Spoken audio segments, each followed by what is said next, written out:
this where the damn drumming and the music kicks in? Yeah.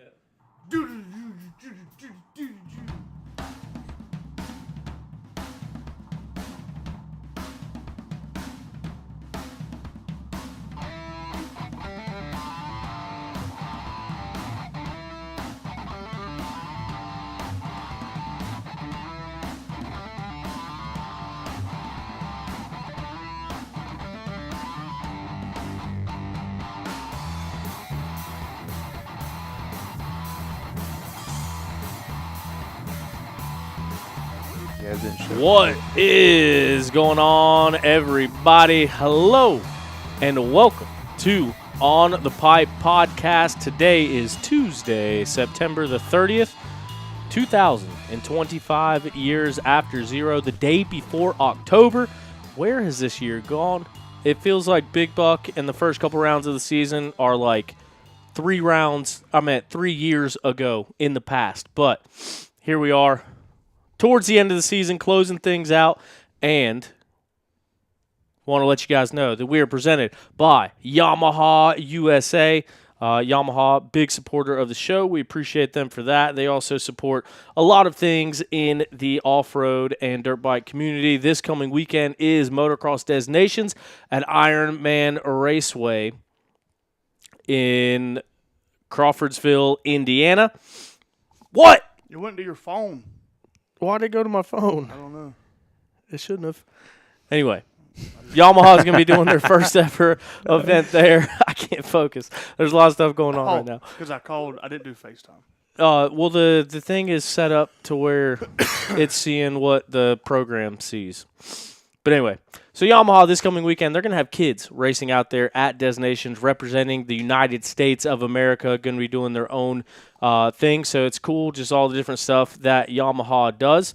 So it's cool to be working with a company like them. Obviously, got a couple of pit bikes, got a YZ250FX. Even Big Rig Craig over here is on the Blue Crew now. We're working on getting Big Tom there, maybe someday. Scared. But I got a question. What's your question? Are you going to call that guy and wake him up tomorrow? Yes. Nice. I think I'm on like 11 years running of waking the guy up from Green Day when September ends. But we're going to move past that. We got to move on pretty quickly because we got a guy on the line that is getting ready to make dinner.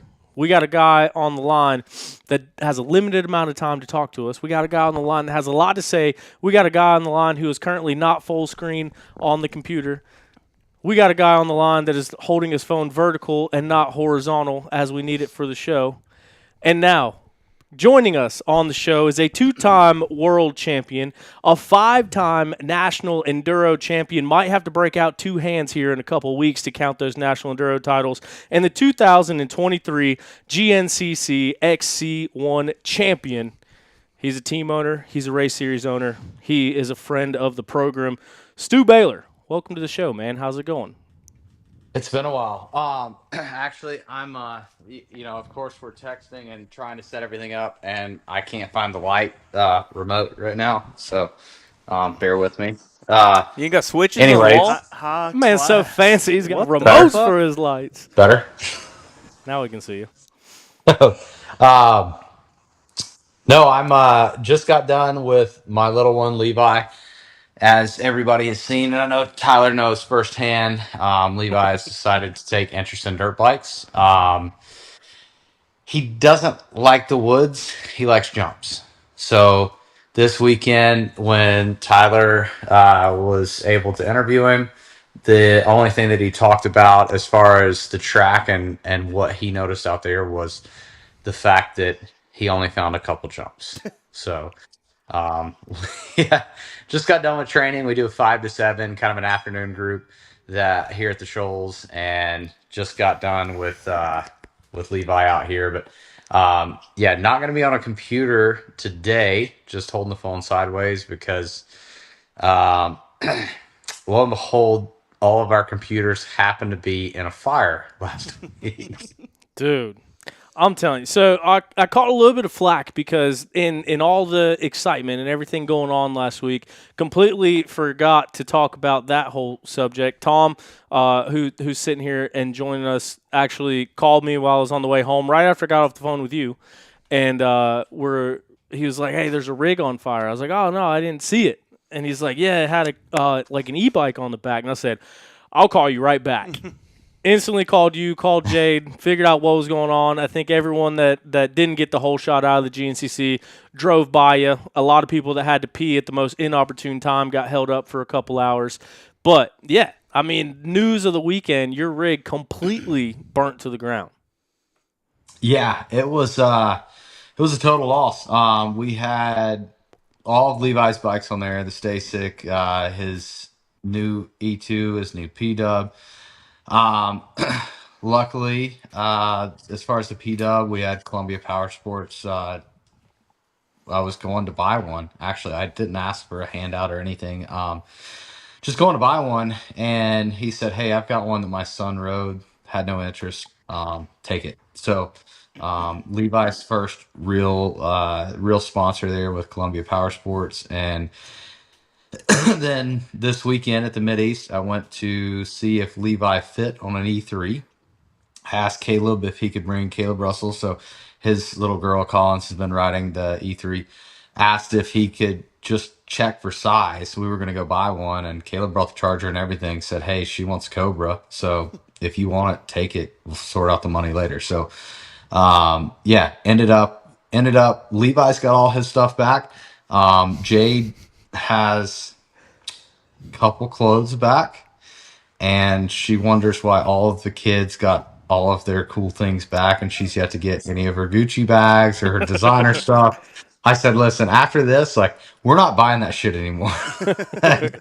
That was like wedding presents and baby gifts, and we're not getting married again, and I don't think we're having any more kids. So sorry about it. It's Like, about it's your time loss. to renew those vows, ain't it? That's what she's thinking right now. Absolutely. And But so, yeah, no, it was rough. We had been on the road for a month at that point. So um yeah, I mean we had all of my gear, all of like everything. Like it's weird you think pro rider probably has a ton of gear. Honestly, when my jerseys get some time on them, I give them to fans. When my pants get time on them, I throw them away. So, um I really need somewhere stable to put this phone. I'm shaking like crazy. I thought your pants, when you got some stank on them, is when you usually throw them away. That's the fact. Yeah. No, it's yeah, we had gosh, our whole lives in there, and stuff is irreplaceable. Like it sounds funny to most, but I've got notebooks, and people that have tested with me know that I carry these notebooks. I've got notebooks that I handwrite things because when I was a kid, I had a lot of concussions. My memory's not the greatest. Somebody said if you write it down, you'll remember it better. Um, so I handwrite everything, and I still don't remember it. So I still need those notebooks. But I've got every tire, every moose, every clicker change, my sag, my static sag. I mean, you name it. I've got it written down in these books. Years of testing, and every track that we've run in the GNCCs for the last 12 to 14 years, I would say. And it's all gone. So, They're not on the Jeez. yeah. cloud. What's that? They're not on the cloud. Yeah, no. What are you Apparently, looking at over there, Craig? composition notebooks can't cloud up. And what's funny is, and I say this is funny because at this point, I like, what am I going to do? Get mad about it? And like, all I can do is laugh. I had a $300,000 bonfire on the side of the interstate. Like, I can't get mad about it. Like, there's no reason to sulk over it. It's not going to fix anything. But um, a few weeks ago, I was looking at these. It's kind of like the skylight calendars, which I did buy one of those because Jade wanted it. I never buy anything for myself. I get composition notebooks for $3 a piece. Um, Somebody showed me this tablet that you can write on, and it's like handwriting. It saves it. It turns it to text. It backs it up to your phone. All this stuff. So you just found out about an My iPad. Yeah. No, it's a little bit different than an iPad, but yeah, no, we do have an iPad. It's actually, I can't remember the name of it, but it's pretty badass.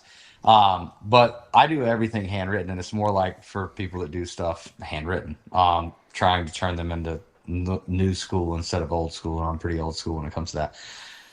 So also you can take pictures of everything. It turns into notes, which I know there's apps that do that too. I have not done any of that shit. And I've got one in my Amazon cart, and I almost got it 6 weeks ago, and I'm really regretting that decision at this point. Dang. Kind of sounds like you're in Buckingham Palace with that echo back there. You must have built a freaking absolute castle, or you ain't got no furniture in there. I have no furniture. Nice. A bed, and Jade's wedding dress and her bicycle. Got a Peloton in that bitch. Hell yeah. Yeah, that's it. We're both fixing boat up back. No, and I mean that's the crazy thing too, because obviously you guys came out and raced Mid East, and back to the Gucci stuff. Jade, for those that don't know, came to Mid East, lost her Gucci sunglasses, her new Gucci sunglasses, and so when Stu was in Japan, got her more Gucci sunglasses. They were in the RV. But one thing about this whole thing, I mean, we were talking a little bit at the race, just kind of insurance stuff and stuff you have going on, and I mean, one thing about you is like, there's a lot of times where I'm like stepping on eggshells, like, oh man, like I don't know how to talk to him. This is gonna be weird. But then like even this, like this is a major life event. This is like you said, you guys were on the road for 4 or 5 weeks. Everything you needed to live was in there, and it just burnt to the ground. And I think you might be the only person that I know that can talk about something like that with a smile and like joking around about it. And I mean, that's just like you mentioned, like the things that can't be replaced, like the notebook and stuff like that. And I mean, obviously, it's a great thing. You got your 4-year-old out, your newborn out, your dog out, your wife out. But yeah, just looking at all that stuff in there, man, that's got to be a tough loss to take in. Yeah, definitely. But like, I guess I've tried to live by a few simple rules, and one of them is don't complain about stuff that you can't fix, and um, that's one of those things. Like I can't sit around and complain about it.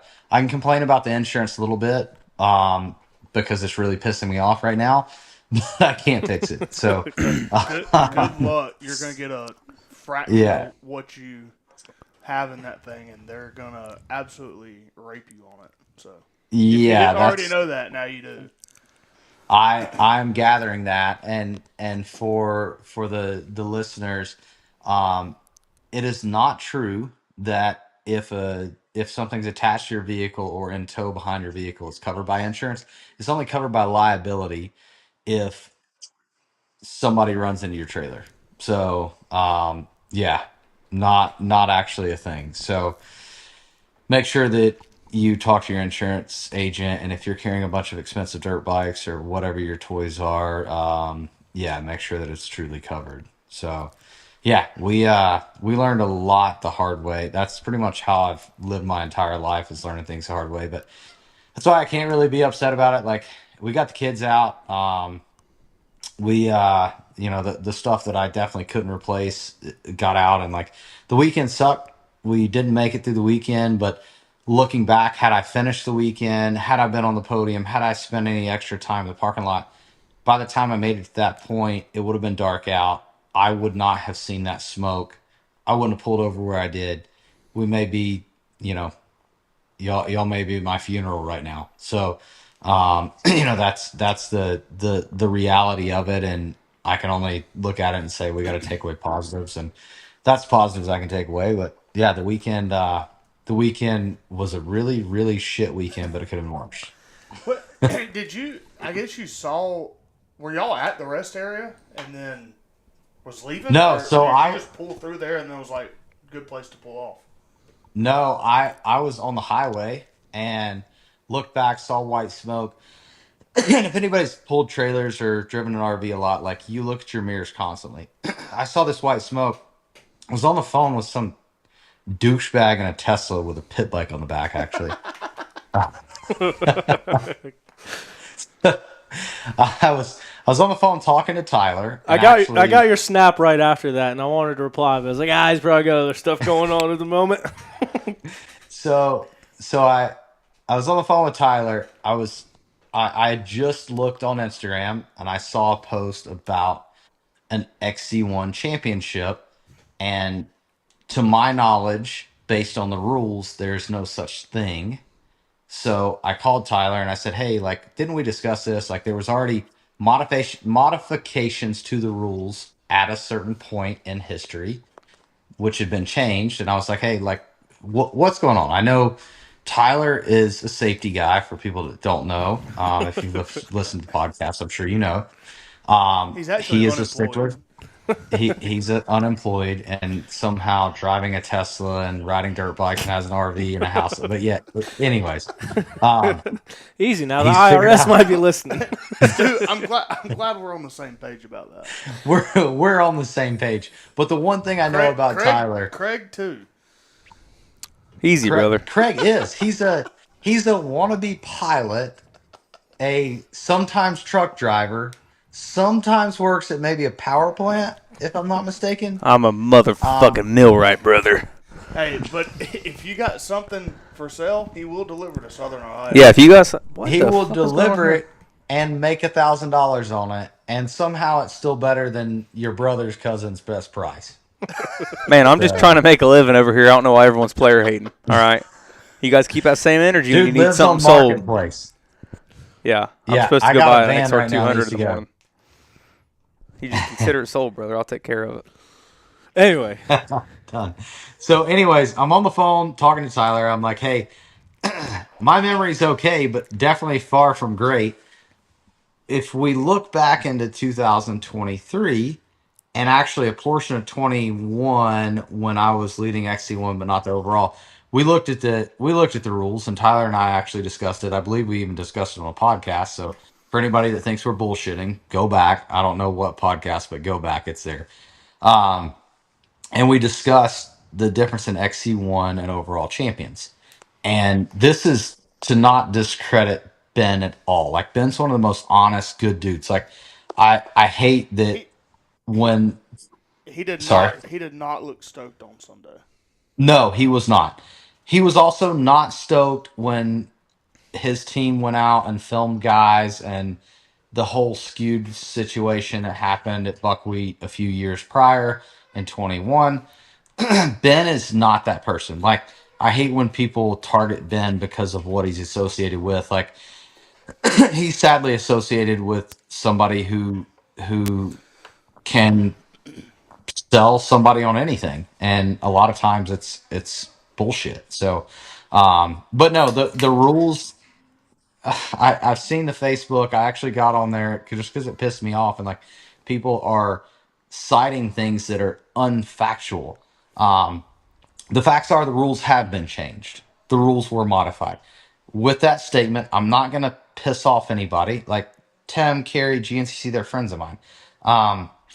Sometimes rules need to be changed, and you don't know it until it's time for that change, and we've never seen this situation before. But again, as the rules state, if this were to go to an attorney, like, I'm sorry, but I would be an XC1 champ, or his would be revoked. And Ben, I know for a fact by riding for KTM, he gets nothing off that XC1 bonus. It's a championship for the overall. So in his case, he's not going to be stoked on it. He made no money. He didn't get what he sought out for at the beginning of the year, which is that championship bonus and the overall championship. Now, with me saying this, and I'm sure I'm just beating a dead horse at this point, but with me saying this, I'm not saying that rules should not be changed in the future. I think they should be. Obviously, to change the situation, but what's the rules going to look like? What they were prior to 2023? Just a weird dynamic. So, but again, Ben is sadly caught in the crosshairs of something that he didn't do.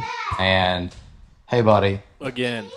A tubby with I will take a bathtub with you later, buddy. I am on a call, and I told your mom to keep you occupied.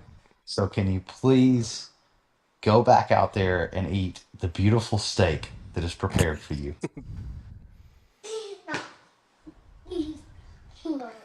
We are currently hearing the voice of the largest turd maker under 3 foot tall I've ever seen in my entire life. Levi, I've say never the seen F anything word. like it.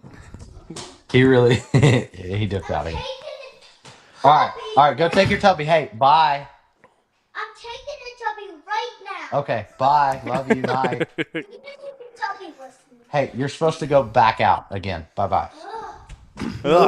So Not stoked. kind of back to your point, like about the buckwheat thing, and I had some talks with Ben about it, and it kind of sucks because obviously our job here at OTP is to talk about the news, talk about what's going on, and when stuff like this happen, it's not like we can just pretend it didn't happen. Like, got to talk about it, got to bring it up.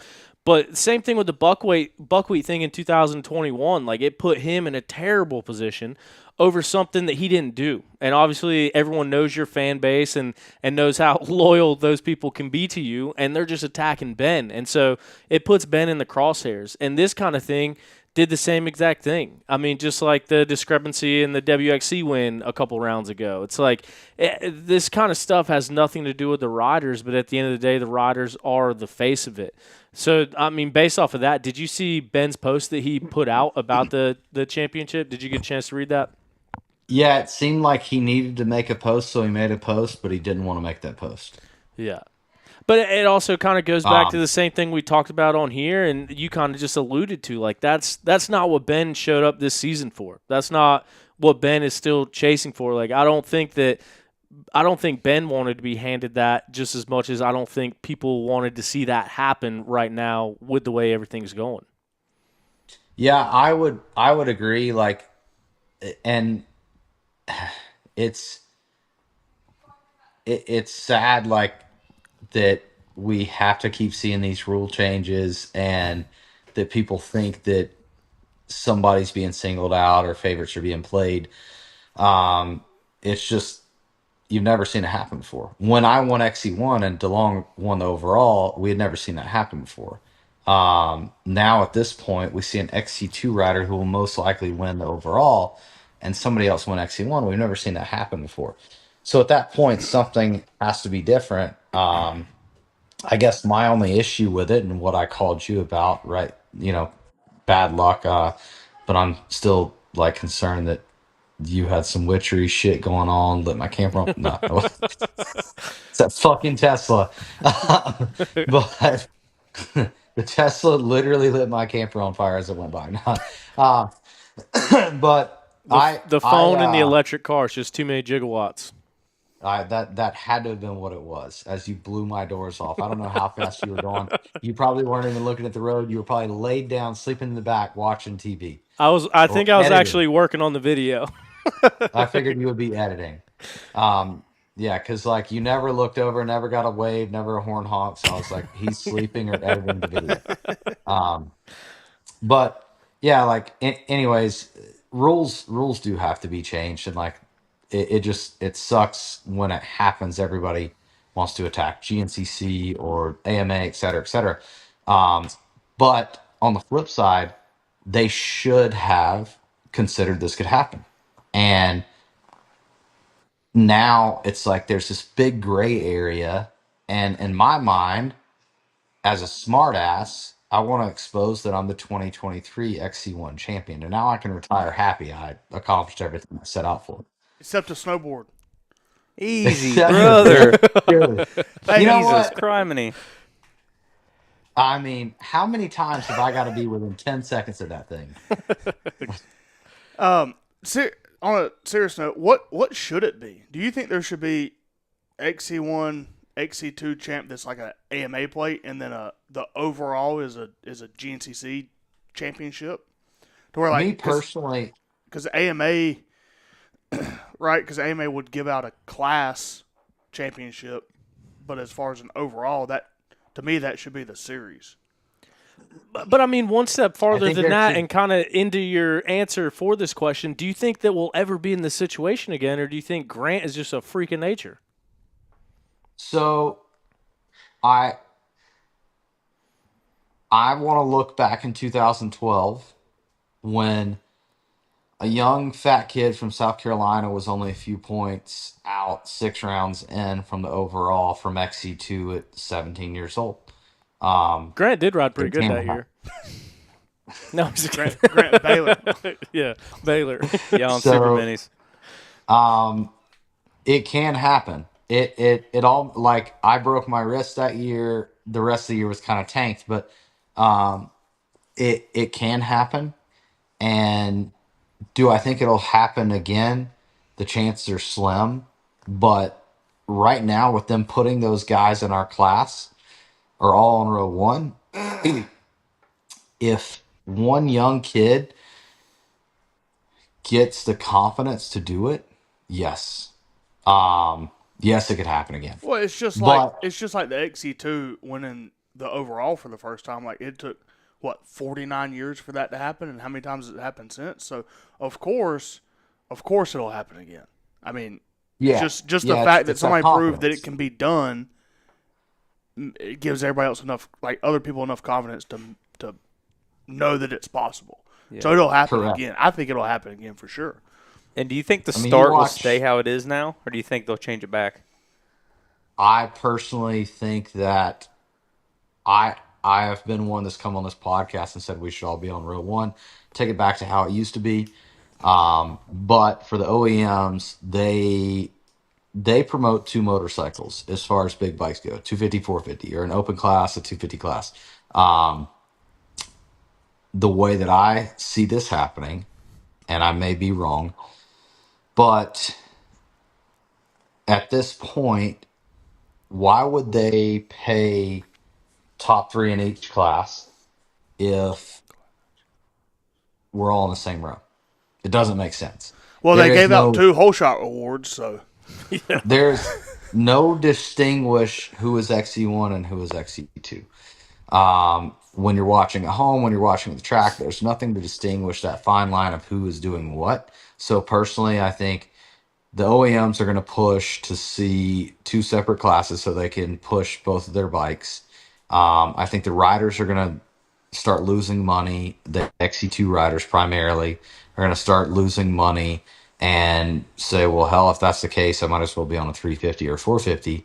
And you're going to see one of the 2 start dying off before they revamp another one. But I would say come mid-January when we have the pro riders meeting, we'll know more on that. At some point, there's going to be contracts signed and people are going to start questioning, what's what, how are we going to distinguish this? Like, why am I paying, let's say, who's an XC2 guy that was on the podium this weekend, but not top? Was Gus on the podium at the last GNC? No. Brody Johnson. Brody Johnson was 3rd in XC2, but not overall. And viewers at home are just going to say, okay, well, hell, he was 4th or whatever he ended up, 6th, I think. But so from that standpoint, I think they're going to have to separate the classes and possibly change something to where the XC2 guys have a longer gap to where they're not up in our minute right off the bat. That was what I proposed to begin with, and I think it's going to go to that. What do I know about racing again? But we'll see. See, and my whole thing about the bigger gap, because I think Strang suggested the same thing before the season even started, is, I mean, everyone talks about him getting in the minute and then having that minute to play with. I think if you extend it out to 2 minutes and Grant can even get sight of XC1, I mean, there's a chance you can drop a minute. Like you and Grant was actually in front of you in Talladega, and he went down and you were able to put a minute on him to the finish line. I think if you got 2 minutes, you're not dropping a dude 2 minutes. And you look at DeFeo won by 3.5 minutes. Grant won by 2.5 minutes this past weekend. And I mean, I just think that gives them a bigger advantage by having more time to work with. So, from my standpoint, each XC1 rider gives the guy in front of them a cushion until they're ready to strike, which usually, for the majority of the track, there's not much passing, especially anymore, the way that they've laid these courses out. So, each guy gives the guy in front of them 3 seconds. So, if we have 12 guys there, we're at 36 seconds from first to last. Um, and let's say it's a dusty race, it's even a little bit more than that. But dusty race would still play a major advantage for XC2 in that case.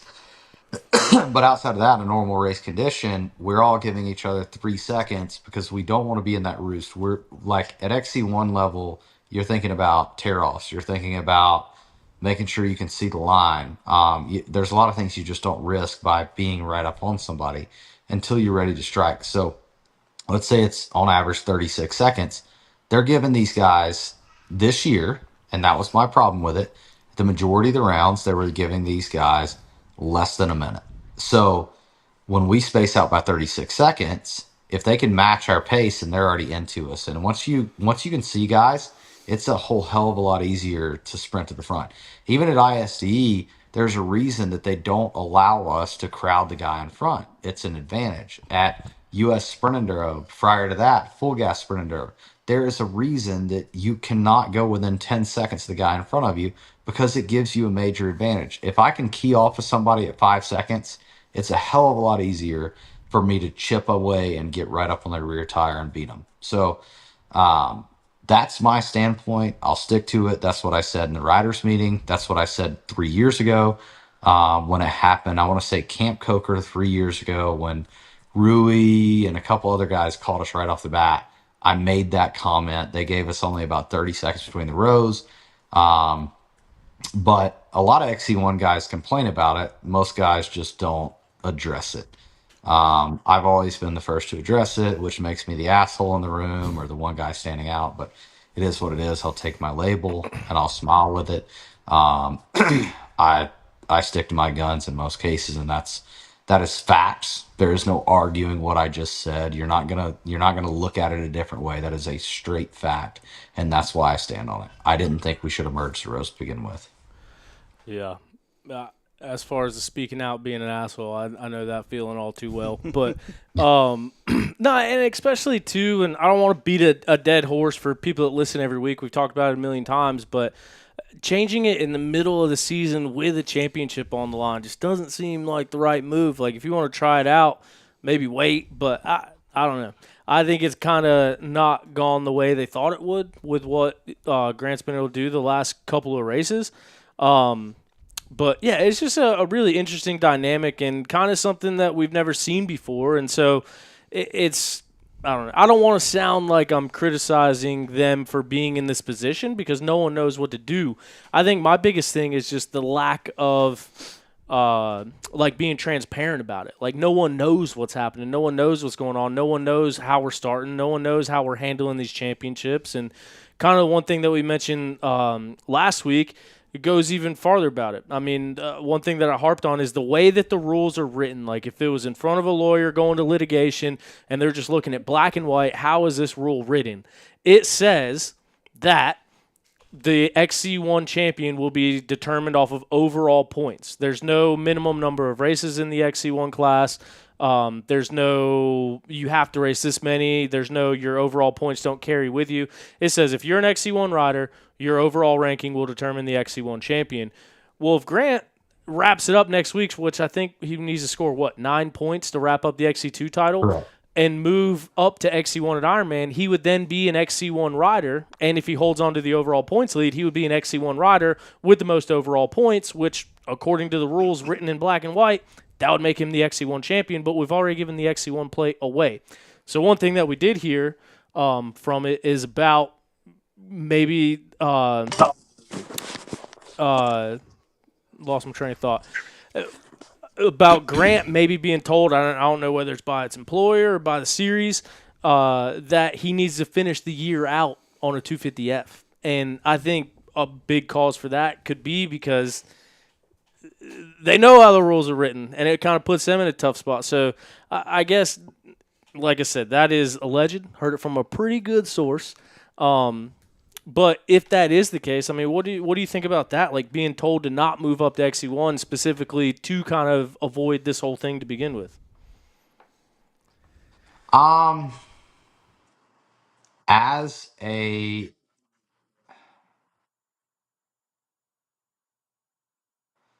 This is a tough one for me to answer. I guess sucks. Sorry, didn't mean to put you straight in the politics. So You can plead the fifth. obviously, I'm trying to. I want to give you an answer, but I want to navigate it accordingly. Without pissing people off because people don't like when they're exposed. Will you text us your other answer?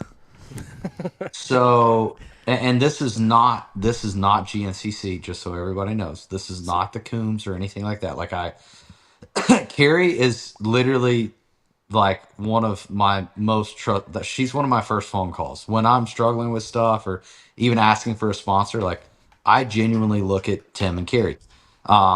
10 years ago, if you would have told me that's where I would be calling for advice, I would have told you were flat insane.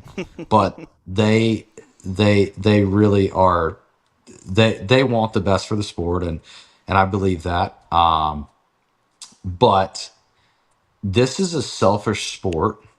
If you're a team manager, if you're a team owner, if you're a team, if you're a racer, we chose to do this instead of team sports, which makes us very selfish individuals, which is fine. I mean, you look at any successful business owner, I promise they'll tell you that they're out for their employees, but they want their employees to be happy so that they can be successful as a business. That's We're in a parking lot full of that.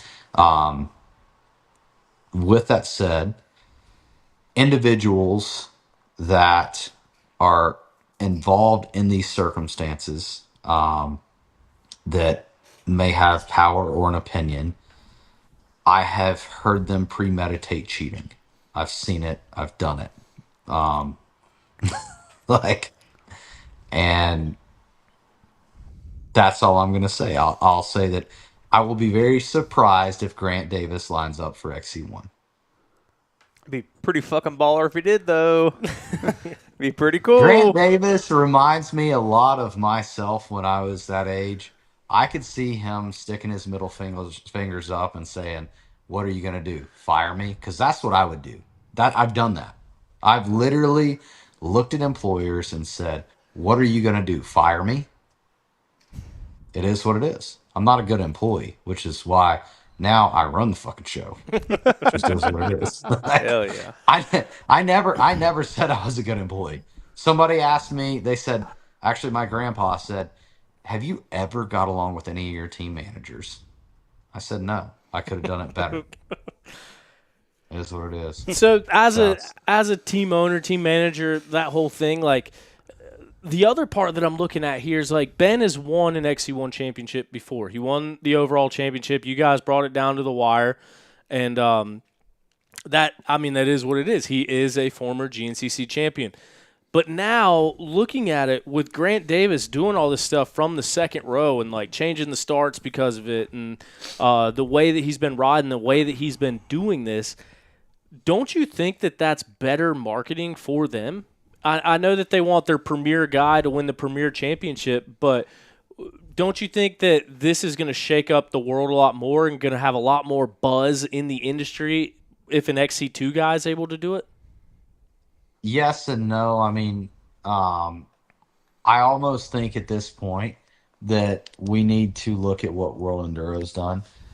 If the manufacturers are trying to promote different bikes, then we need a E1 and an E2. Essentially, Grant Davis is going to be what Joseph Garcia has been for the last few years, and that is a E1 champion and outright champion. So realistically, they just need to make the rules according. If they're doing that on the world scale, that's what we need to do. Yeah. Last So, last classes do need to stay separate, though. I do not agree with all of us starting at once. Does it look good for the front line? Absolutely. Hell yeah, But that start at Mountaineer was sick. yeah, hell There's yeah, it what, was. I almost was 30 of you? yeah, no, it was badass. Did you see my start? Yeah, you got to see the whole thing. Yeah, no, it was really good. When my bike finally fired, I looked over to my right, hoping there was somebody else still on the line, and there wasn't. Yeah. I just saw a line and some dust. But I passed like 15 people in the next couple miles. I was riding like an idiot. It's probably good I broke down. I was riding really stupid. I got a minute, a minute 45 down pit board at the 4 mile marker. Golly. I said, I shook my head and I turned around. I looked at my dad, who threw the board, and he had his hands up in the air. Like, like, are you shitting me? It said GDJA minus 145, and I had just passed the 4 mile marker. Jeez. So, And just yeah. nothing but a smoke screen in between that too. I could only see the pit board. That was it. Everything else was, yeah. And he was standing on a creek bank, like trying to find moisture where we could see a pit board. But yeah. Dang. Last question, and then we can kind of move past the. Well, I guess I don't know. So one of the things that's also talked about is like, so I got contacted by a lot of people after our last show, kind of talking about this whole thing, and some people that matter, some people that are just fans, that whole thing. But when you're looking at it, like the argument was brought to me of, hey, he would only get points for the one time that he raced in the XC1 class. That's not what it says. Every Not the rules. Every Correct. other class it defines it. XC1 it says you will be based off of your overall. Any B class riders carry their overall points for their earned national number every single year. Whatever your overall points are, that is your points. Whether you move from B class to A class, from XC1 to XC2, from XC2 to XC3, that's still your earned number on the year. So with that being said, it was kind of brought up like the motocross and supercross comparison. This could never happen in motocross and supercross because there's a 250 race and there's a 450 race. Off-road, 250s and 450s are in the same race, and they're getting based off of they're getting overall points based off of their overall finish. Do you ever see a day where XC1 and XC2 could be split into different races? So that way something like this could never happen? I mean, that would be a way to give the sponsors, the riders, the manufacturers their limelight and keep it separate. And get rid of quads. There'd be a lot of logistics that go into that, but the whole overall thing is the only reason why we're in this predicament. I personally, the only way that I see it happening now that this has happened, and now that they've restricted all of the age rules, which, I was a big advocate of putting the age rules back on, but in this case, it wouldn't matter. Grant's still under that age, but so is Joseph Garcia when he won his first. So, my standpoint is go to the World Enduro style where we see a E1, E2, E3. If they choose to have 3 classes, that's fine. That's what it is. Doubt they will, but at least an E1, E2, or XC1, XC2, and an outright champion or overall champion, however you want to look at it.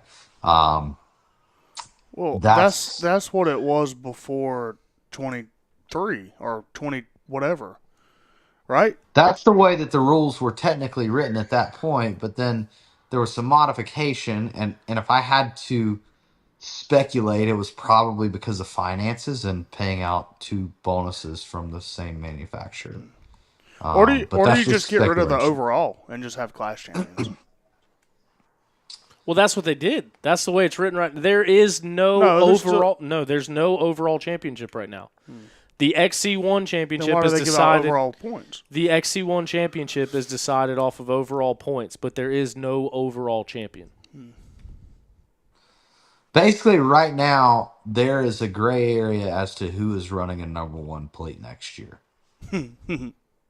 And so, Well, you know what's going to come out of it is there's going to be a different colored plate or number or something for the XC1 overall. and the overall. Well, there's going to be a red and white plate for XC1, and then somebody's going to have a different colored something, just like SMX for the overall championship. Dude, that's so Mickey I know. Mouse. I think it's dumb. Like this situation, because you can't. And once again, just like I said last week, we're all going to look like idiots for this conversation if Grant DNFs next race and bends up 10 points, and you know what I mean. Like, there's still a lot of racing left. There's still 2 races, and you know as well as anybody, anything can happen. I've seen KTM shock bolts come off. I've seen bikes get flooded in rivers. Like, there's no telling what can happen between now and then. But if it does pan out the way it's seeming like it will pan out with Grant being the overall, like, it puts him in a weird spot because then Grant would earn national number 1, but they gave a XC1 number 1 plate to Ben. So it's like, how do you tell a guy that you gave the plate to he can't run number 1, but then how do you tell a guy that earned number 1 that he can't run number 1? I wouldn't be surprised, and that's why I kind of avoided this question. But I wouldn't be surprised if we all look like idiots in this conversation at some point. Yeah, I mean, dude, that could very well happen. I'm just saying, I've seen crazier happen. I'm not even gonna go any farther with that. And chances are with Ben being the way he is, if Grant does win the overall, Ben will probably not run a number 1 plate, and Grant will, and Ben will run 530. Grant prep his own bike for Ironman. bring the practice bike. You and the dad prep it at the house. Bill, get on it. Yeah. Anyway, sorry. I know it's tough to put you in a spot given the positions that you're in, but Nobody else will give us answers. yeah, it's tough not We to asked them. it's tough not to talk about it, especially because you are so outspoken and you are so involved in the sport. It's just we're just a bunch of doofuses sitting in my spare room in my house talking about it. But Watching you. Yeah, I mean, like, honestly, like, so obviously a lot of people know that I am one of the major investors in National Enduro, and one of the owners in National Enduro. So you know, I'm also essentially, I guess if you look at it, like, I'm racing my own series. I'm leading my own series. So it sounds really screwed. Like, I mean, it's like, but hindsight, you can ask Alan Rant, any of the guys that are involved, AMA, Blake, Blonsky, like, you can ask them a conversation that I had, like, hey, I'm just investing into this.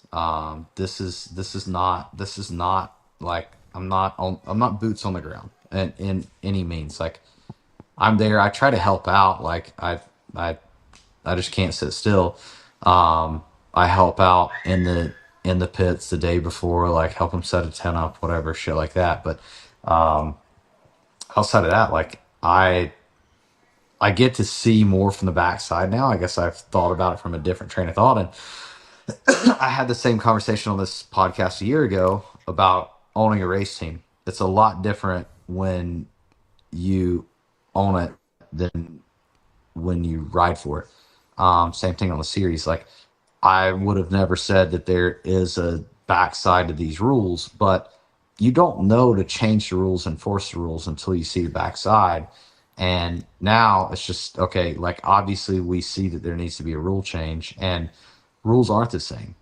Rules usually aren't ever the same. They just have to change as things evolve. But this is a situation where I guess realistically it could have been seen that there is a possibility of it happening prior to now. And at that point, something should have happened. It was overlooked, and now it's obviously not overlooked, and we're living the reality of it. And I'm going to claim myself. I might go buy myself a ring for the XC1 championship, but yeah. So it is what it is. Like, that's just me being a smartass. That's me trying to make light of the situation. But we will definitely see some changes come next year, and hopefully I don't catch an earful of this conversation. I'm trying to be as transparent as possible, while trying not to say the things that I want to say which is usually what I do, but I've got to watch that. So, Oh, dude, it's all good. No one listens to this show anyway, and we're not recording right now, so we can just casual conversation. right. We're not live because I've got text messages right now. Like, I've literally had text messages of things that I should do or say during this podcast. So, yeah, sure, we're not live. It's just a coincidence. But no, Yeah, man, you can coincidence. talk about the National Enduro stuff, but and owning it and being involved, whatever. You buy the two guys that beat you for the number one plate. They get involved in the series. Now all of a sudden you're going to win a championship. You're not fooling me, dude. Start getting ready for the Golden Boy comments coming in. But yeah, you ain't getting one past me. But Craig had a question for you. Hey, going off how Rattlesnake was with the Saturday prologue, do you have anything that you've been working on for like next year that you want to talk about yet? Because I know I've had a lot of people reach out just kind of asking what the schedule will be as far as if you're going to have more prologues next year or how it went. Because, I mean, for video-wise, like seeing videos of you and Josh go back and forth and Thorne Devlin's video that went pretty viral and this, that, and the other, it was pretty successful on a social media standpoint, it looked like. But for you guys, how did it go? The prologue was really cool. I'll actually be very transparent on this, and I actually talked to some of the other investors and discussed this, and said I was going to let them have these conversations. But you put me on the spot, and I'll answer the question as honestly as I can. Number one, I am invested in the series. I also have a race team that's very successful in that series, but we're also very successful out of that series. I've been very successful in that series long before any of this. Josh Toth, at this point, possibly would have beat me for this championship. Obviously, due to injury, he is sitting on the sideline, and that is such a bummer. Our last few weeks have absolutely sucked from the racing standpoint, life standpoint, everything. Um, with National Enduro, and sorry to get so in depth, but with National Enduro, it's totally blind. I could be lining up every race, everything on the schedule, all of it, and it still wouldn't matter because none of us get an advantage because we can't see the trail prior to being there. It's put on by clubs, and those clubs, if you don't think somebody would tell on me in a heartbeat, trust me, everybody, you guys know how life is. That everybody there would want to tell on Stu Baylor for doing anything improper.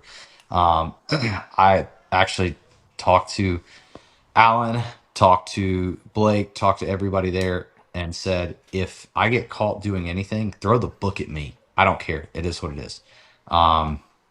So with that said, I do know the backside conversations that's happening with National Enduro.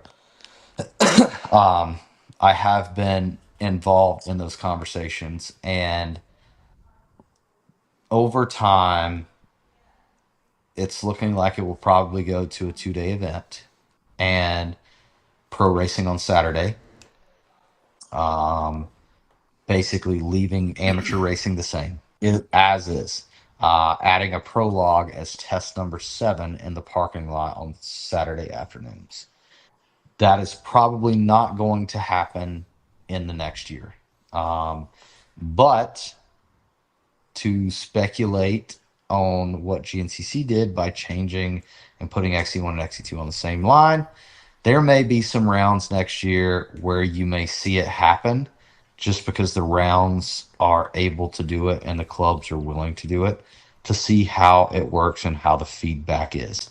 Whether it's prologue or whether it's a 2-day event, I think that overall the group wants to see if those are things that will help elevate enduro racing, as enduro racing and its numbers are currently down. So trying to revamp that a bit, get more involvement from the clubs, and just bring it back to what it was. Yeah, maybe try that for Sumter.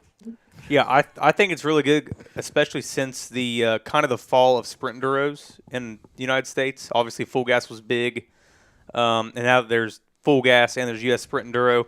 Just in my opinion, looking at it, I think a Saturday prologue for National Enduro is huge because I think it gives people look of right now. There's a lot more pros going to national enduros, faster guys going to the national enduros rather than sprints. Like more pros, in my opinion.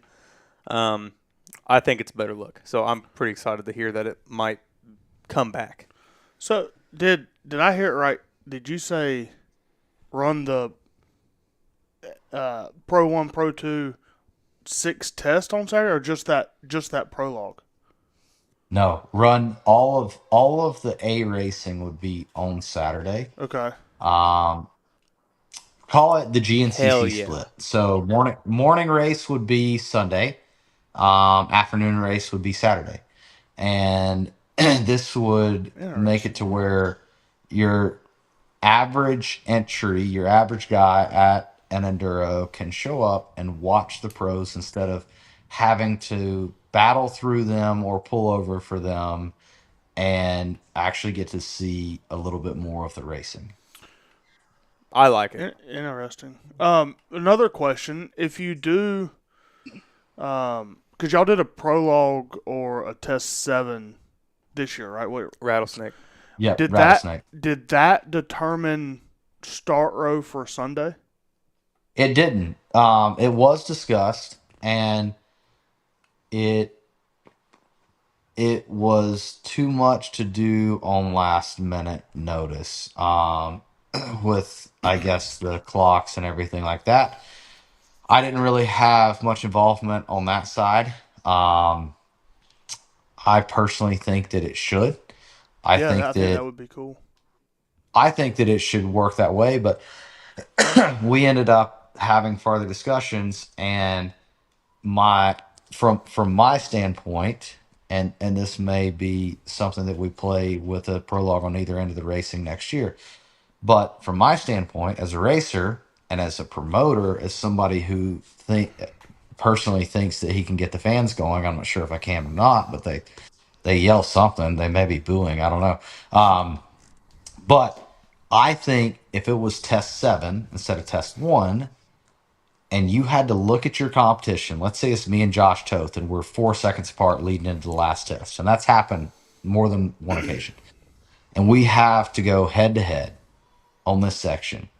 That is something that media can capture. That's something that, I mean, the interviews before and after, you can capture that like the finish, the finale of the World Downhill Championship, the last guy coming down the mountain. That's my standpoint. It's like, I personally think it should be the last test, not the first test. World Enduro, it's cool being the first test, and starting order, however they do it, like, it's cool. But to me, I think that the last test of the weekend would add a whole nother element to it. Agreed. A little more high tensions and more people watching. But if you do all the, well, I guess you're saying even if all the pro racing's on Saturday, still come back to the parking lot, square up for test 7. Yep, square up for test 7. Then you wouldn't have a prologue. No, so no prologue. Basically, you just call it test 7, head-to-head racing. It's still on the clock. Post-log. So it's just, call it a post log, whatever you want to call it, but it's still on the clock, and it still counts for your overall time score. And I even thought, hey, maybe we add a 3-2-1 on championship points with this thing. If you overall it, you get 3 points in addition, 2 points, 1 point, like something to put a little bit more on the line than just what it is. So the only national enduro I've been to is Sumter, but like at a place like Sumter, where do you have the room to do a crash track section or a prologue? That's the difficult part. We've got to look at different venues. We've got to try to figure out places that can accommodate for this, and over time get it to where more of the clubs are interested in doing that. But right now it's more just trying to figure out, like, we got no feedback. Like I asked Alan, I asked Blake, like, people loved it in the parking lot, the spectators loved it, but I got nobody really saying anything. Me personally, I thought it was awesome. Like, I lined up and I got butterflies. I haven't got butterflies at a national enduro in 10 years. Like, I was nervous, and Josh said the same thing. Like, I like, we were shaking going up the line because it was something different. It was something new. It was like, It's like when you're a kid going to your first race. Like you just, I don't know. To me, it was different, but also it filled a major gap of sitting in the parking lot for 5 hours with nothing going on but sign up. So, or 5 hours, 10, 15 hours, hell, if you're there all day. So, to me, it was cool. But outside of that, outside of the pros, I really didn't hear anything. I Looking back, it didn't change any of the racing results as far as the pro class goes. It the guys that lost on that would have lost either way. The guys that won on it would have won either way. Um, the overall time didn't really matter. Didn't really play into effect, I guess you could say. But it was good, close racing. It made for awesome drone footage. I personally think that it could help elevate the sport because that's one thing that is majorly lacking in National Enduro right now is content and the accessibility of content. We're talking about Sumter. Where did the when they used to have the National Hair Scramble down there? Where did that start? Because it didn't start at the clubhouse. It's about a mile and a half to 2 miles from Well, there. there's enough room there to do Definitely enough yeah. room there. Sumter is around where it has been discussed, but it would actually take place in a parking lot that is across the street from where the race is held, I believe. I think there's So, area in that there- bombing zone. just drag race down the side of the road. hey, my new race motor, I will win a drag race, 100% guaranteed. And I've raced Vegas to Reno, like I got the gearing for it. Have to break out the old 38 tooth rear sprocket again. The good part is if you go back Right. to Little Raccoon, go to the Jolly Mine. They still got the big grass track out there. Why would we do that when at Little Raccoon we could use the damn fairground? Brother. I've been drunk on a KTM 200 in that fairground. You don't need to be running around there. You'll get a meth needle in your arm. I've been there. Yeah, that is a big thing, though, just location-wise, because a lot of these locations are out in the middle of nowhere. But, I mean, even if you could just kind of incorporate it in some of the rounds, it would just be cool. Hey, kind of changing subject a little bit, but not really. I heard a rumor that like, ISDE wise may be looking at Talladega. Have y'all thought about having an Enduro down that way? And have you heard the Talladega ISDE rumor? I have not heard the Talladega ISD rumor. I have heard from very, very reliable sources that we will have an ISD back in the U.S. in the next, let's say, on the gracious side, in the next 5 years. Fuck yeah. With that said, I have I think I could commit to tried- making that one. I have tried to contact Talladega about having National Enduro there. I don't think that would happen. But we did try to reach out. So, yeah. I have no idea where I heard that from, but I know I have about an ISD in Talladega. That was the first time I've heard it. Yeah, I just remembered it. Real quick. I've heard West Virginia. I've heard Charleston, South Carolina. I've heard Louisiana. Holy shit. I've heard a bunch of different places, but I know a lot of people are getting involved in trying to get it back to the United States. Let's start on King Street. Hell yeah. Hey, Would be badass. did y'all know that there is a 24-hour rally in West Virginia? No. Yeah. Yeah, it's called 24 Hours of Appalachia. Look it up on YouTube. It's legit.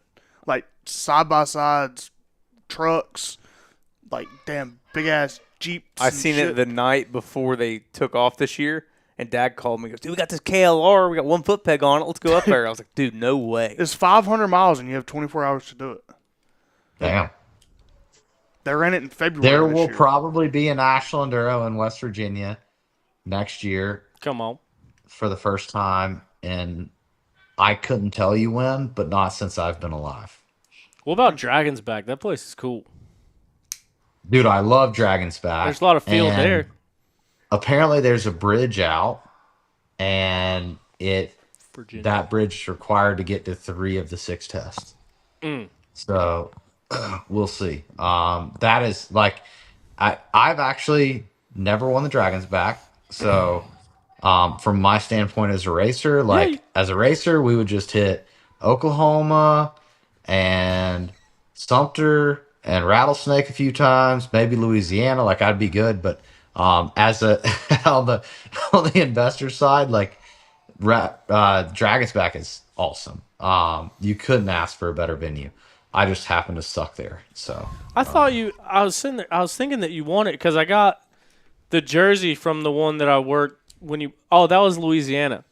Sorry. So I had to crawl so you could run. You know what I mean? So back when I owned the National Enduro Series for like a couple weeks, still got the papers to prove it. But no, I got your because you and Jesse won, and then.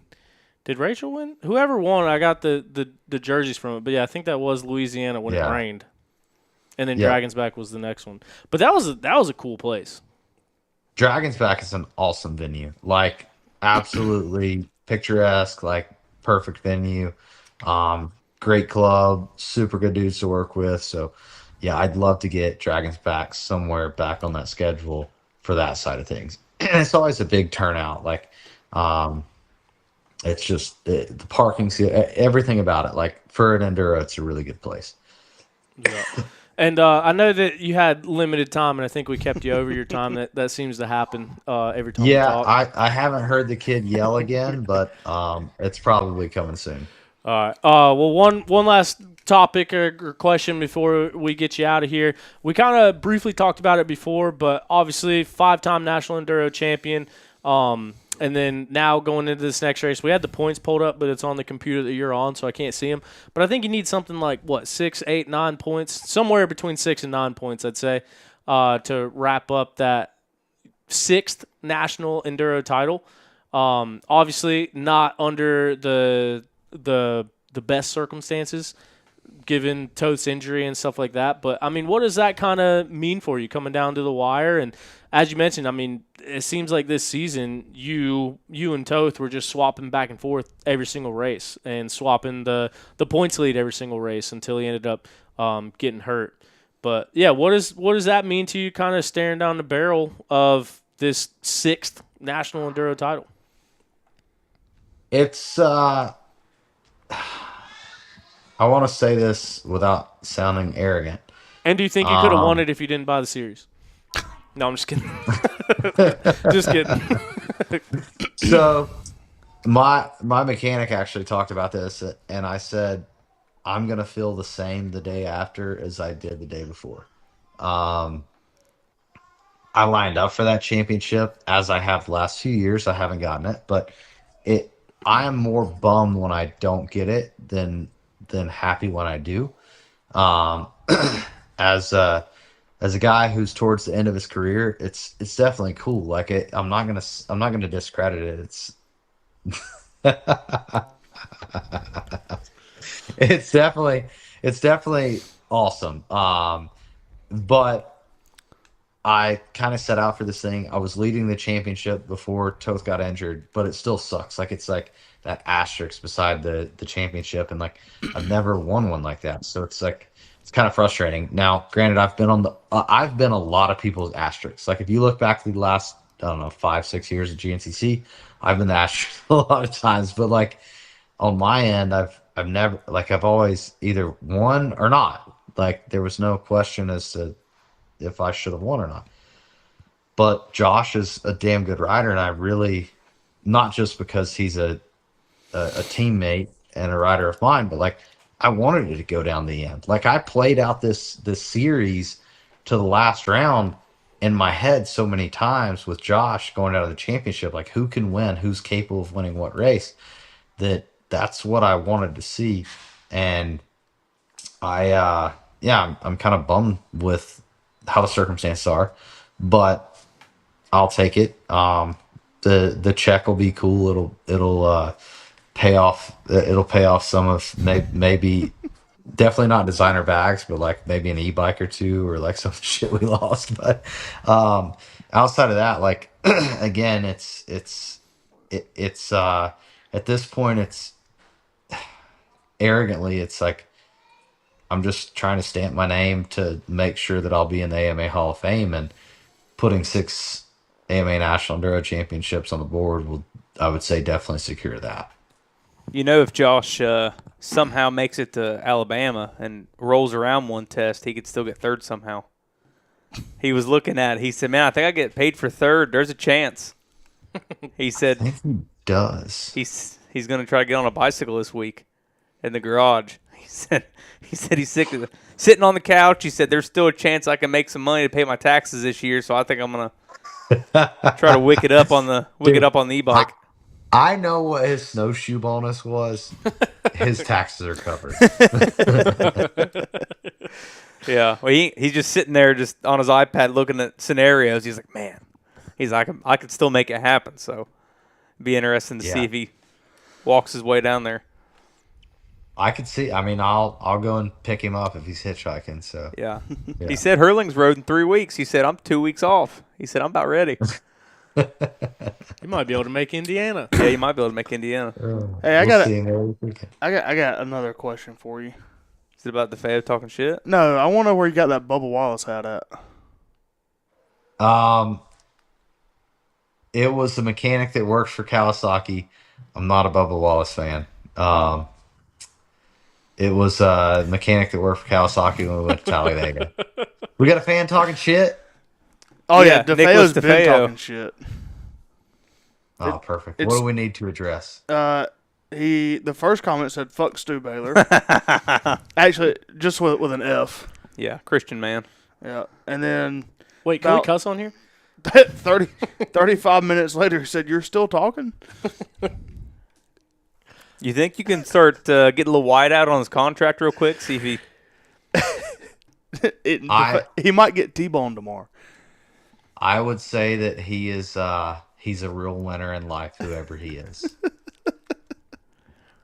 Excellent. And honestly, like, it's okay, and I'm cool with it because he's watching me and I'm not watching him. This is T-Rex we're talking about. Oh wait, T-Rex is the one on there? Yeah, he's the one DeFeo. talking junk. Exactly what I said. I'm gonna Yeah. repeat it. Who you also had to pay a bonus out to this year. What a loser. What a loser. You were getting mad for a second. I wasn't getting mad. I was just thinking, like, man, I don't know, like, sometimes I wonder, like, who puts those comments online. Nick DeFeo. But now it all makes sense. And just Yeah. wait till the next podcast. Like, I'm gonna be that troll in the bottom corner popping up. Yeah. Well, that's the thing about That- YouTube is like most people's YouTubes are their real name. So don't get as ballsy of comments on YouTube as I get on like Instagram and everything else. Yeah. Yeah, I get those a lot. Like my Instagram. Well, actually, Instagram's not as bad. My Facebook is where I usually get it. And Tyler probably gets to see some of the stuff that I get flagged in. Or sometimes when I respond to things and I probably should have kept my mouth shut. Oh, when I start seeing your comment got 100 likes, I'm like, oh, what happened now? You're like, yeah. So Tyler may or may not be logged into my social media and may or may not I help manage my social media. I don't want to sound like I'm not authentic, but like I need assistance because I can't stay on track long enough to make a post. If you ever without getting an need a Instagram. PR manager, I'm out on that one. So, like, I occasionally get in social media fights, and it's kind of a pastime of mine when I'm driving. So, it happens. Oh man, we should have The fact that I haven't been banned from everything and only one time from Marketplace is kind of impressive. Brother, I've never been banned from Marketplace. That's crazy. Yeah, that's because you make your living there. Don't say it same like that. guy. I'm not paying taxes on that shit, dude. Don't be talking like Dude, that. you're the same guy that offered me 30% of what I'm asking. and Dude. then asked if you could come and check it out. Dude. Like, no. Listen to this. Hold on. Hey, but then Side he'll buy quest. something and double the price for you if you want it. Side quest. I know. bought 2 Ford Pintos a couple weeks ago. And he's only got 30% of the limo you got. I paid $1,500 for these Ford Pintos, all right? Got them home, and a guy from Michigan sent me $200 to hold one I was selling. He said, I'm going to be there at 7 p.m. I said, all right. 7 p.m. comes around. He calls me. Man, I'm about an hour and 20 minutes out. Is that all right? I said, yes, sir, that's fine. 8:45 comes around. Man, I'm still a little bit out. Had some issues. I'll call you when I can. I get woken up from my girlfriend at 2 in the morning. She said, get the gun. Someone's breaking in. I'm in my boxers, walk outside, cock the freaking 9. This guy at 2 in the morning is outside trying to load these Pintos up. I open the door.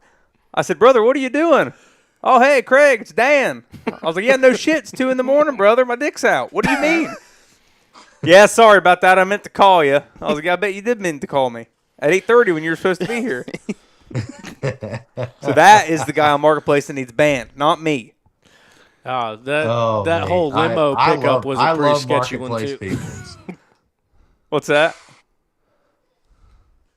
Marketplace people, they're a whole nother level. I mean, me personally, I shop Marketplace every day, window shopping, but I don't tire kick. Like, if I say I want something, I don't negotiate. Like, you can go through I actually bought 3 things off Marketplace last week. There was no negotiation. I figured if that was their posted price, that's their best price, because I can't stand when somebody comes and says, "Woo-wee, yeah, that thing looks good, but man, that tire, I thought you said it was all new tires. That thing looks like it's about 85%. Like, Craig's over here what are making we gonna do faces. on That's him. But the bad thing is, I know for a fact that is Craig. 100%. Like, Craig is definitely the guy that comes there, Jews the guy down, relists it a week later after cleaning it for double the price. Man, I had to clean it. But I respect the works. hustle. If there's Yeah. one thing I got to respect, the hustle. And with that, I've got to go cook dinner because it is late, and I am the chef around these parts. I've got some perfectly cooked, medium rare tenderloin. We're doing poke bowls with tuna that I salted and cured and then tossed in spicy mayo, lime juice. Listen, my menu tonight is phenomenal. It's a little bit late, but the kid's hungry and got to feed these things. Can confirm. Stu is a hell of a cook. Very much enjoy the meals. Also, very much enjoy your time that you spend with us on the show, man. Thanks for taking some time out. I know you got a lot going on. Sorry it ran late, but at this point, if you didn't think it was going to run late, it's kind of more a reflection on you because that's just what happens. But yeah, man, thanks for chatting with us. Good luck with getting the camper sorted out, and good luck in Indiana this weekend. Yeah. Next time I'll have a computer, hopefully, and I won't shake the whole time or whatever. Close enough. Good enough. All right, man. See you guys. Thanks, man. See ya. All right, bye. So there was Steward Baylor Jr. checking in with us. A lot to say from Stu, but yeah, he real talk there at the end. Hell of a chef. When we spent the week up in West Virginia, he literally from when we woke up in the morning until when we went to bed at night, he was cooking all day long. It was the stuff to serve over the weekend. Yeah, good cook. But yeah, we got a good bit of information out of him. He held back on us on a couple things, but hey, you know what I mean? You gotta play the game a little bit. Hell yeah. We got some monies tonight. Fro. Yeah, we can check in with our YouTube comments here. A lot of stuff coming in. Appreciate you guys watching. Appreciate you being here and tuning in with us. Shout out Moto Fro, good buddy, good friend of the program. Talked to Moto Fro quite a bit. Appreciate the $20, man. Really means a lot. And yeah, we were close to on time. I think we were 15 minutes late today. We're getting there. You know what I mean? Last week started at 7:00. It was pretty impressive. Matt Dreyer with $20 as well to the John Penton having mint conditions. That's money wasted, but we appreciate it nonetheless. Let it rain, brother. Let it rain. I hate the John Penton, but I really appreciate the contributions to the program. Did we miss any comments on here that we need to talk about? It's kind of hard. So for those that don't know, I'm monitoring 2 cameras, 2 computers, a FaceTime, a conversation. We got a board here. When they got a question, they can write it down on. I got audio levels up there. I got a screen over here. and a video board right here. But other than that, I got nothing going on. So a lot of times I see the YouTube questions, but I can't really jump to them right away. Paul threw one out. Paul Alley said, was back when we were talking about the rows and what to do with the classes and everything. He said, row 1, XC1, row 2, WXC, row 3, XC2. And then he said, imagine the tension under the KTM tent. It would be a disaster for about 4 miles. Yeah. 3. That would not maybe. be good. Yeah. Yeah. I think XC2 is the gap is too big from the top few to the rest. That would be chaos. Oh, I think he was just saying Throwing them in there. Running over the grill. You mean the WXC? Yeah, what'd I Yeah, say? you said XC2. Oh, yeah, WXC. Yeah. But, yeah, shout out Paul Alley. T's and P's to Paul Alley. He just lost his pup today. That's a Damn. pain that Hate that, brother. everyone knows. So, thinking about you, Paul. Sorry for the loss of the pup there. You guys visited my dog this past weekend. Yeah, we hung out. Yeah. We talked to her a Sure little bit. did. She's growing like a tree. Yeah. Yeah, legit. On a rock. Old Molly girl scattered up at Brown Mountain. Real quick, want to thank Zach Tussle, Raymond James Financial. He's a racer and a financial advisor. He's been a big part of the program for quite some time now. So really appreciate Zach working with us. He is my number one pick recommendation if you want to someone to help manage your money, whether you're saving up for retirement or you're retired and need advice for your income during retirement. Zach Tussle can help you out. Backed by the backing of Raymond James Financial. You can find him TussleInvestments.com, or you can find him on the socials. It's TUSSEL 1L. Yeah, Zach Tussle, good friend of the program, good racer as well. Yeah, and then also DPG. I know we didn't dig up any results yet, but Dimmer's Precision Grading, full-service grading company in the greater Carolina region. They are hiring a ditch man for a pipe crew, and they're hiring an operator for the grading crew, and I think they're still hiring a driver. So if you want a good job with good people, hit up DPG, or if you need some work done, some dirt moved, hit up DPG, dimmersprecision.grading.com. Sorry to cut you off, Craig. What were you about to say? No, you're good. They're bringing me some 57 stone this week, so I'm pretty fired up about that. There we go. Eric Cycleworks, I think it's his Instagram. Yeah. Buddy Eric at the show. Yeah. I don't know if anybody follows him, but he has some videos up from the weekend. They were racing somewhere. I think it was the vintage race up in New York. An Amish kid. Ripping, dude. Like, I need to pull it up right now and put it up. Was he on a steam-powered dirt bike? No, absolutely not. He was on not that. So he must have been Mennonite. But these were some of the coolest videos I think I've ever seen. What's he do during the day? I'm assuming Bill Barnes. If I could just – I'm going to show you real quick, Tyler, but We were watching a video that no one else can see. dude, that kid – He is he's- ripping pretty good. And then there's this here. Dude, that kid rips. Heck yeah.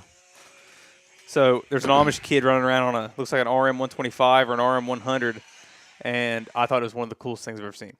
I was so pumped. I don't even think he's wearing gloves. He was ripping pretty good. You don't need gloves. His hands are calloused. Yeah, he's got built-in gloves. Yeah, he don't need no stinking gloves. Yeah, this past weekend was the Mid-East Hare Scramble. We'll talk about that real quick. Check in with them. It was good racing, man. Harris Bridge is a race that's been raced at for quite some time. We usually race there twice a year. This year, just once a year. The hurricane did some damage down there. That kept us out of there until the end of the year this year. Just 2 more races left on the Mid-East schedule. We got Shelby Fairgrounds coming up, where we're going to have a giant pit bike race. $500 to win a pit bike race, but it's got to be a stock 110.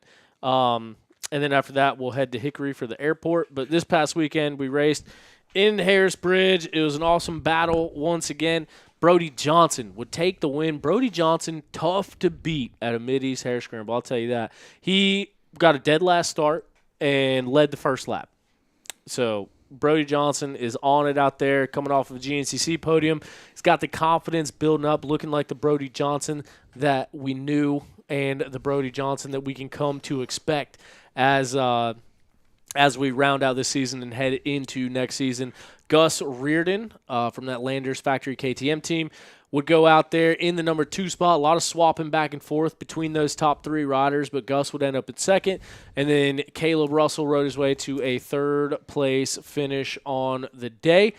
Just behind Gus as they came into the finish line, Mike DeLosa 4th, Ryder Lafferty, after crashing pretty bad on the hill climb. There was a hill climb jump where you jump over a road. He forgot the jump part and went straight into the side of it. So, and then Brody went around him then. Ryder crashed right in front of Brody. Brody had to go the wrong way, go to the bottom of the hill, turn around, come back up, and somehow still passed everybody on the first lap. On that first lap. Was he leading into the first lap? Yeah, he led the first lap, which is absolutely insane. I know Gus made a comment in our Snapchat group we have. He said, he was like, dude, following Brody around that track on the first lap was like he literally just finished a 30-minute moto and then started the race. Like, he knew it like the back of his hand. Really? And then Coffee said that he raced Brody at that track in 2003, maybe? No. Brody in 2003? Yeah, I don't know. Was Coffee and No, Brody Brody would was have been in on Nutsack. Striders in 2003. Yeah, they were in Nutsacks 2003. There's no way. Let me see what he said. Maybe 13. Yeah, I raced him in 2003 at that track. Yeah, he's bullshitting. I can play what Gus had to say. Play it. You want me to play it? Well, what is it? Is it going to get him in trouble? I don't know. Let me listen to it first. Turn your mic off. Our Open B, our B class overall Middies champion, Rivers Morris, checking in. What's the odds I can race the 110? You talking about the TTR 110? We can maybe get you on it. Got good power to weight ratio if we split the little bit of the earnings with me. What's the verdict? Yeah, I think it's good. All right, let it rip. Mate, following Brody on that first lap was fucking pretty full on. I'm not going to lie. It was like he had ridden that, just did a 30-minute moto around that track. That's what it felt like.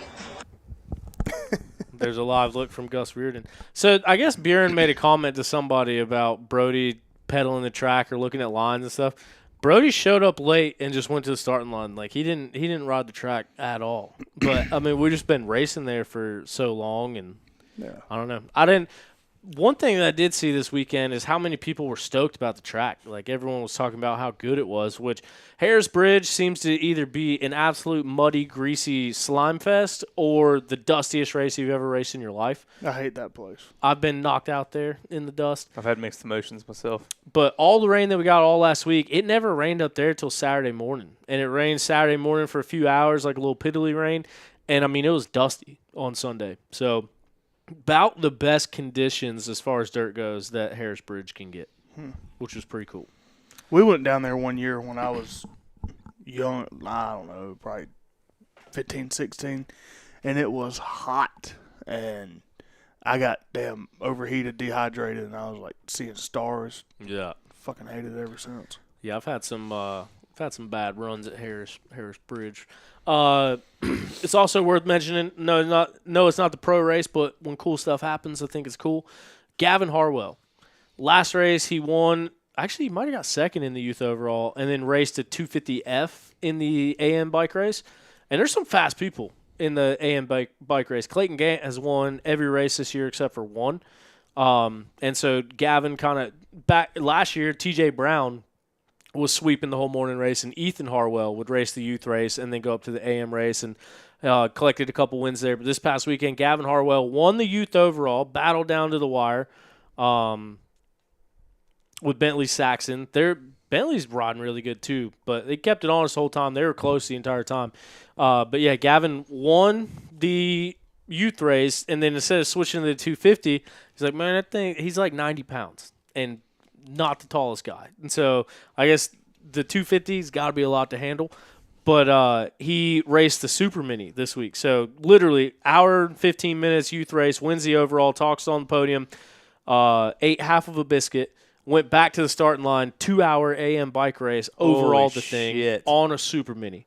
So 14 years old on a Super Mini, and right after coming off the track for an hour and 15 minutes before, went out and it was Clayton's second loss of the season, which Clayton ended up having a crash. He went down and ended up finishing 4th on the day. Actually, so Easton Harvey got second, and then apparently Easton has an older brother. I never knew that. I know Travis Harvey, Easton Harvey, apparently they have an older brother. He was in the junior C class. He just barely edged everyone out on the podium. And he got second. He was running 3rd overall from junior C, and then last lap we were waiting because Clayton scanned in, and I'm like sitting there refreshing it, trying to figure out who's going to be 3rd. And he scanned in and actually bumped into 2nd and bumped Easton down to 3rd. But it's cool because, like, brothers, they shared the podium. Easton's been on the overall podium with his dad in the morning race, which I think is also super sick. Yeah. So there's, like, a lot of cool storylines that come out of the morning races, and I think that gets me jazzed up just when cool stuff happens. You know what I mean? Like, out of the norm. So Was Ethan all shout good out for the Gavin. weekend? Did he not finish? Ethan and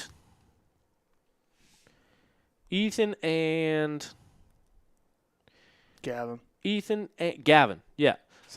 Both ended up having issues. I heard there was the same issue. I don't know for sure if it was the same issue, but Ethan came off the track, and his forks were locked up. Like, when I say locked up, I don't mean not working right. I mean, I watched him in the parking lot putting all of his weight on the front end of that bike, and it did not move. And I think Gavin Simon had similar issues. So it's crazy that that happened to them both in the same race. Yeah. There's a couple comments here about the pit bike race. Adrian said, "Can we please go over the pit bike and pit quad race rules? Needs that $1,000." So, do you know the rules? One thing about Bjorn Hammer, nobody knows the rules. Bjorn will decide the rules as we're starting the race. Got to be stock. Yeah. Well, then he goes out on the start line and says, "Stock appearing, okay? Can't be one of them race bikes. Got to be stock appearing. You hear me?" So, who knows what that means? A lot of times, dude, there'll be 150s, 190s, 140s. But if you're putting that much money on it, I think we need to limit it to 110s. But yeah, he said. Don't you have some extra 110s? Yeah, that's what Rivers trying to get at. Let me get one. Which Rivers, damn. You ain't gonna win on that thing. I don't know if Rivers are you can gonna touch do, the run him ground over? on it. Just fucking not let anybody pass me. I wreck them all. Oh, they'll get you. Out damn. What is it? NASCAR 05. That thing. Turn around. and go Caleb back. hit you up for the other one. He can ride that one. Well, that's what I was about to say. Rivers, I got the YCF that is undefeated in mid-east pit bike racing, and it's fast. I thought you sold that. Is it a 110? It's a 110. It's a carbureted 110. It's got inverted forks. It's got adjustable suspension. But Straight from China. That's how it came. No, Italy. Well, Italian. COVID and it worked. Made in China. It's premium China. So Caleb raced it and was like pulling everybody on that thing. It's actually pretty sick. Where but was that? At Wellborn Farms a couple years ago and absolutely demolished it. So he gave me his money that he won. But we can get you set up on that's what you want, dude. That thing's good. Or we got the TTR 110s, which also very, very good. But just leaves it doesn't have suspension work done. They're made for kids. I'm in the Clydesdale class. Leaves something to be desired, but that's on me. We can get it done. We can get it dialed in. But yeah, I forgot where I was going with that. Anyway, I don't know the rules, but I know it's guaranteed $200. And then if there's 10 or more people, it's $500 to win. And How much to enter? I know Buren, I don't want to give his secrets out, but he did tell me a little bit about what he plans to do out there. I think you're going to have to earn it to be able to go out and win. Does it involve running to the start? It always does. Yeah. That's I'm not out. one of the I'm out. surprises, just because he ends up always doing that. And the same Anytime thing, Buren puts up big money, you run to your bike. yeah. Same thing at airport. And then last year at airport, they did a run and start. Rivers completely took DeLosa out. DeLosa got a concussion before he even got to his bike. Went to jump over a banner. Dude, he fell backwards. He smacked his head off the ground so hard from a full sprint to landing backwards and just doom off the back of his head. Seeing stars before he even got to his bike. You gonna land an airplane at the airport this year? Yeah, we need to. We need a arrive and ride by plane. Yeah. You know, guy? Yeah. How's your vision? Can we see? It's 2020. I passed the class 1, cuz. Oh. I'm in. I'm actually flying to the Shoals this week. I'm going to go, well, I'm going to make that joke, but I'm going to fly around Shoals. Got to fly down to Greenwood. There we go. Oh yeah. Also, forgot to bring it up with Stu. We got big plans coming up. Stu and I, in collaboration, we both have too many irons and too many fires, but we're going to narrow it down to which irons we're going to use for this. But look forward to a big announcement New Year's time. That's what you're going to leave us with, huh? You're going to give us no. Well, because we've only briefly talked about it. I meant to this- bring it up. I completely forgot about it until now. Is this part of silly season? This is not silly season, but that's why I said around New Year's, because silly season could affect it. We're thinking that weekend in between Christmas and New Year's, but we also might extend it to the weekend before Sumter, just because like that in between time, like people are switching bikes, they're on new bikes, they're kind of done with this season, but not yet ready for next season. So we're gonna do some fan polling and see if we'd rather have it between Christmas and New Year's on that weekend, or if we'll do it later on when people have had some more time on the bike. What is it? Do what? We're doing a race. At the shows? I guess multiple races. Yeah, at the shows. So we'll have live music. We'll have partying. We'll have Let racing. me guess. Zach Karen. I don't know. Probably a good bet. Probably headline at Ironman too. Dude, I bet he could get. I bet Stu could get somebody like Old 60 or Red Farron. For sure. Yeah. So I've never heard of that Red Farron guy. He used to And- race arena cross. I never heard of him. I never heard any of his songs, but apparently He he's a used to big race deal. It GNCC. seemed like he was a big Did he? deal. He He raced industry class at Ironman last year. Yeah, he raced. He almost borrowed my boots. He raced. I think it was like him and RJ used to be buddies because I remember Yeah. right when I started high getting school with social RJ. media, I remember like following like Mid South and stuff because I followed some guys from around there, and he raced like arena cross and stuff. He's like around Cookeville or Nashville area. So don't know him, but cool. Yeah, RJ hit me up about him when he was there at Ironman. But Tyler Brown says live show at Ironman this year. We need to work that out. We just need to figure out legit. Oh, so actually, throw this out there too. Checkered Flag Tavern is like one of the most famous bars in Indianapolis. There's all sorts of memorabilia from Indianapolis 500s. There's dirt bike stuff. There's NASCAR stuff, IndyCar stuff. Really, really big, well-known bar in the Indianapolis area. We do have an open invite to do a live show at Ironman. Are either one of you guys going to Ironman? Can either one of you guys go to Ironman? I had a wedding. I got a Steelers versus Packers Sunday night football game. But anyway, we might do a show there. The only concern about doing it at Checkered Flag Tavern, it would be absolutely awesome to do it there. But it's like 40 minutes from the track. So I think that would make it tough. Because if we did it at night, people like on their way in, I don't know, the lines, the I parking, can't like no one imagine- wants to postpone that. I don't think anybody would leave to go there to do anything. It's too far away. And we were supposed to do shows at Ironman the past couple years, just for whatever reason ends up not working out. But now, like, obviously being partnered with Yamaha, I don't think Do it at Randy the is going to rig. be as willing to do it. Maybe I Yeah, can but talk to him and Yamaha see. always has a big presence up there with like guest riders and It's the Yamaha Ironman GNCC. oh shit, look at that. There you go. So Make it happen. we'll work on it. I think it would You be can go take the 450, What for yours? the blue one, Why would I do that? because it's blue. What the fuck's wrong with You're you? supposed to say because it'll rev your heart. Come on now. This guy, he already knew the if you answer. want to Hey. win. If you want to win, I got a new Um, shifter from the week for look. the weekend now too because I threw my bike You did toss that. You were so three pissed. times. Three times. I mean, I don't know what you were doing. I didn't have any problem on it. you had a gummy. That's not why I didn't make it. I didn't make it because I was being a bitch. But Those are illegal in North Carolina. Tires I took one the other day. Oh. I don't have a job. before you flew. No, calling while I the was FAA. flying. I'm calling the FAA right now. Dude, I was flying the other day, and I was like, man, I cannot believe they let me do this. I ain't got a clue what I'm doing. I can't either. I got one person suspended by the FAA. I can get two. Hey, on a real note, my TikTok has taught me to fly so many fighter jets in the past 2 days. It's insane. It's crazy. Hey, fucking Des Nations, Tomac's brother's going to be flying the Yeah, the B-17. Yeah, I saw that. One of them big bastards. Gnarly. That's sick. The big girl. That's Big cool. girl. That is pretty cool. We've dropped from 104 people to 70. That's the Stu effect. Everybody wants to talk about silly season. Thank you guys for still tuning in after that. C17 says Fly. That sounds like a trusted source.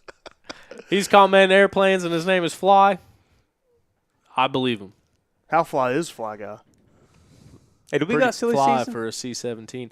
So silly season is a tough topic because it makes everyone mad except for the fans. The fans want to know. There's really not.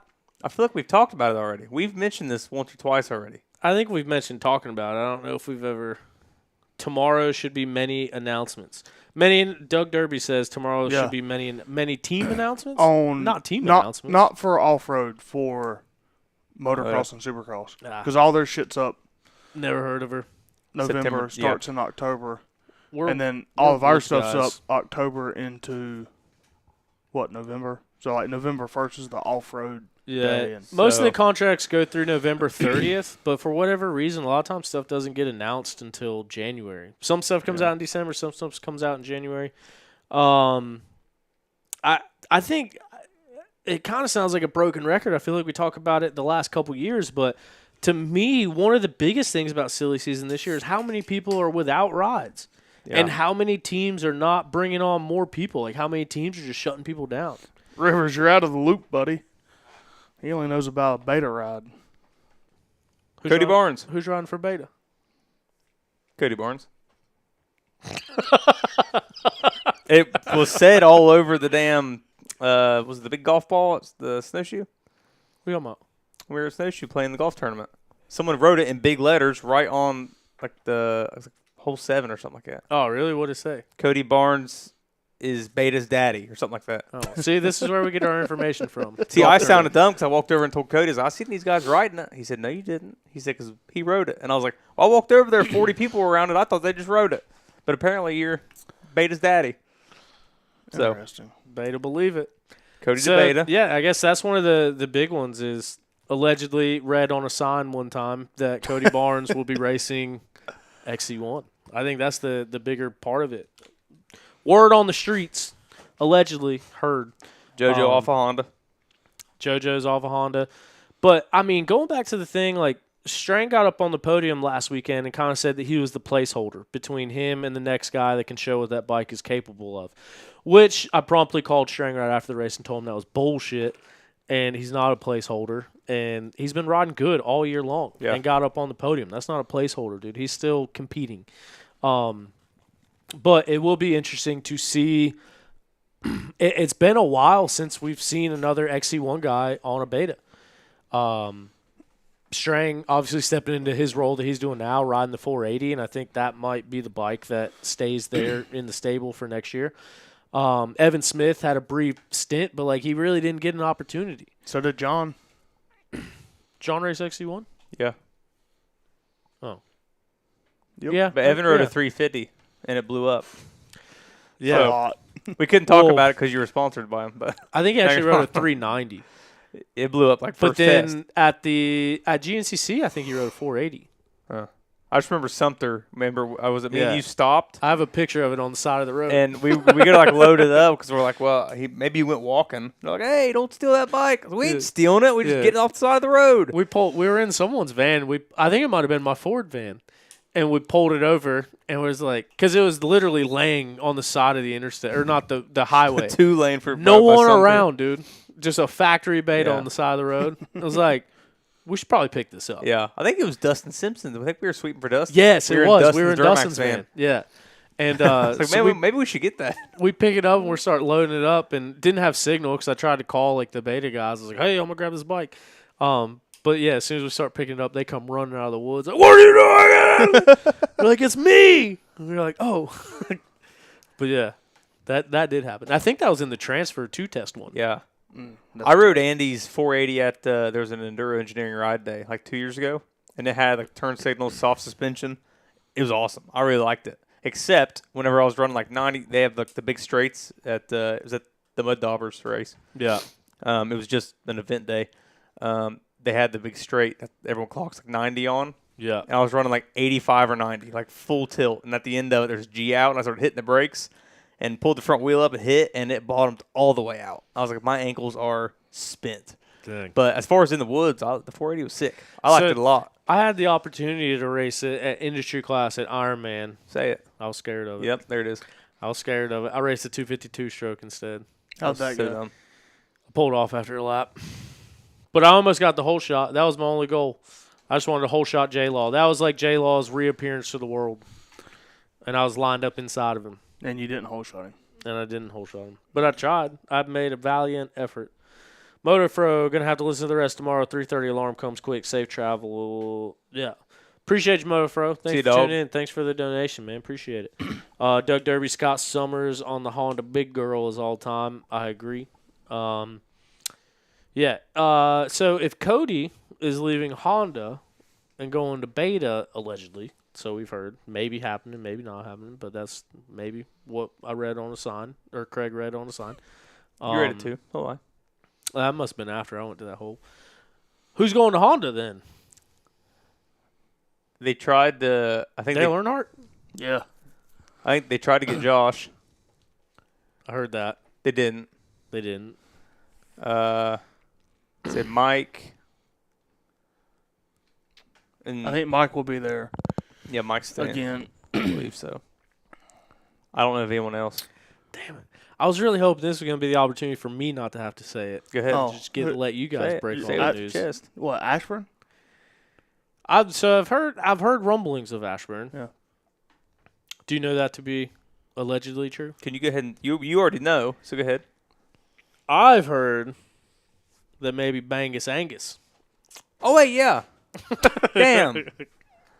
See, and this is the tough part because you got being in this position, you got to balance relationships. Like these are friends, people I know. But just like I say, disclaimer to everybody out there. And I know people listen to this show. Ricky Russell was mad at us for talking about the Enduro when he had one person on the row in front of him. He didn't love it. That made me feel bad. What was that? We were talking about how Josh got hurt, so he didn't have like a pro right in front of him. He was right. I mean, I guess it was so dusty. It didn't really matter. Did he send you the Snapchat? Yeah, he was talking shit. Yeah. I was like, sorry. I felt bad. I'm buddies with all these guys. But as far as silly season is concerned, disclaimer, say it every single year. If someone tells me something, like they say, hey, I'm doing this, I will not say it on the show. That is the integrity I have. If people are like kind of loosey-goosey and don't want to say anything and I got to do my own journalism and research and find it out, it's fair game. And no one that we've mentioned has told me. Last year, could have broke really big news, but couldn't. What was the news? Well, it was double-sided. There was two. Obviously, Strang going to Beta. There was bumblings, but once again, if information is presented to me and I'm asked not to say it, I'm never going to say it. That's why it was never said till it was officially announced. Caleb Russell to Yamaha. Heard maybe rumblings on the street about that, but I was also working with Yamaha, and I don't know. The whole situation gets weird. But anyway, that's a long story long. If someone tells me, hey, here's what I'm doing, it's like, cool, secret safe with me. But if I got to figure it out, I feel like it's fair game. Because if I can figure it out, then Everybody someone else knows already it. had Everyone loose else lips. can. Yeah. Yeah. Loose lips have already happened. Everyone already knows it. Liam Draper was one of the maddest people I've ever seen about silly season updates when he went to Yamaha. Yeah, you know, He got sorry. really mad. And that was like in December. So it's like, man, if I wasn't talking about you in December, who's going to be talking about you in December? So we're hearing Ashburn and Gus to Honda. Yeah, and I That's mean, what we've heard. Ashburn and Gus maybe deal with the same team owner now. Does that mean And that I've heard gas them is out? I would think so. They're out of Supercross and Motocross, so it would make sense. So what I have heard, once again, this is all alleged information.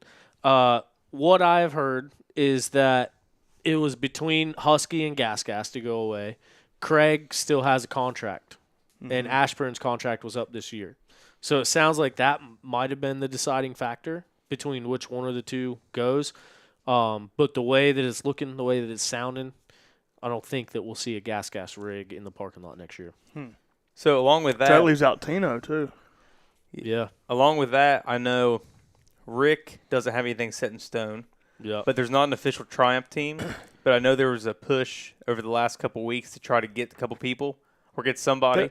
There was a Triumph truck Yeah. at the last GNCC, which I thought it was right there, right when you pull in, like come down the hill. It was right there in the middle where everybody could see it. And from my understanding, yeah, I just saw that over there, but it's still working on mine.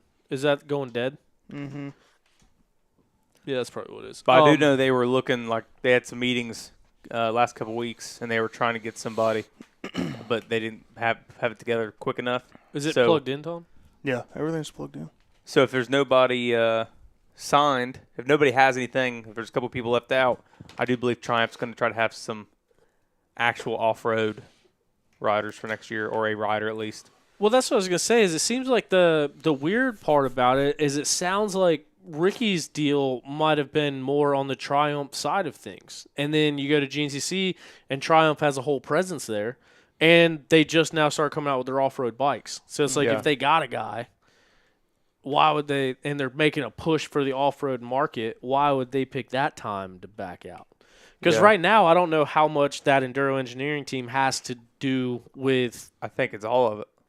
like Triumph, like themselves. I think the Triumph thing was just because they had all these parts coming out for Triumph, so they picked Triumph as a brand. Yeah. Because but that's what I'm saying. I mean, don't think that they have backing by Triumph. Like I don't think they're getting free bikes and a budget. And I stuff. don't know about that at all. But I know. I mean, because their one rider Shelby Turner, she's on a gas. Yeah. And then they helped out Cole and Lane. Yeah. And then Ricky was the only one on a Triumph. Yeah. But I still think that was through Al. So as far as Ricky and Triumph, like he can go ride YZ250, I think, and it doesn't really matter. He has no, to my knowledge, he doesn't have a signature with Triumph. Yeah. So that would make the most sense for Ricky to get on with Triumph for next year, because I know they were trying to get somebody the last couple of weeks, but everybody who was supposed to sign, to my knowledge, is signed. So there's a couple guys left out, and that's a brand that needs somebody for next year. Yeah. They need a 250 rider and a 450 rider if that's what they're going to do. Yeah. I mean, GNCC being the biggest off-road championship, I don't know why they wouldn't have a 250 and a 450. Yeah. Yeah, and I mean, so when it comes back to like the Honda thing and moving around, I've heard all sorts of stuff with Honda this year, and I think they've been aggressive in going after people and not just riders, but mechanics, investors, owners. Like it really sounds like Phoenix is trying to build that whole program up.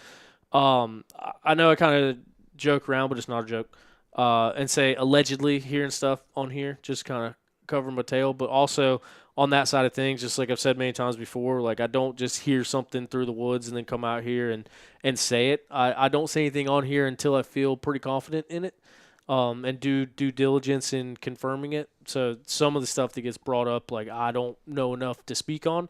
One of those things is Ashburn. Like I've kind of heard some rumblings about it, even as far as like contingency plans for racing hard enduro, but not enough to like say as fact, you know what I mean? But it does seem like the 250 ride with Gus allegedly is going to happen. And then so that leaves JoJo out, and we kind of alluded to it before, but it sounds like JoJo is going to join like a up and coming team. Well, who would that leave for KTM's XC2 guy? Grant? Well, no, because he's moving out. Maybe that would be Tino. Maybe Tino, since he was gas support guy, he would go to a to the KTM. KTM. Or Maybe same thing with Cooper. Or is that a spot for JoJo? No. Yeah. JoJo's on a Yamaha / Triumph for, what is that team? It's with Thad. Yeah. Probably Yamaha. I forget the name of it. It's Kevin. Is it Kevin Gano's? No, it's Bill Gold's. Bill Gold, from my understanding, is like the old CEO of Enterprise, and like a long time, multi-time Golden Masters champion. He still races in the morning a lot, but yeah, I guess he started that team, and Kevin Gano was with Todd Ely, and Bill Gold was actually part of the Teely Energy team all those years. Are the Teelys still around? Yeah. The Ely's. Ty still races. Yeah.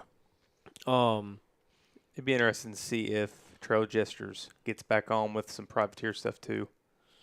Yeah. I mean, it still seems like they help out a little bit here and there. But, yeah, so Bill Gold, they used to prep his bike and bring it all the races. So he'd just fly in and race and go back. But he started that team, and he's got Thad with him now and someone else, right? Someone else this year? Oh, they had someone Jay else. Lipscomb.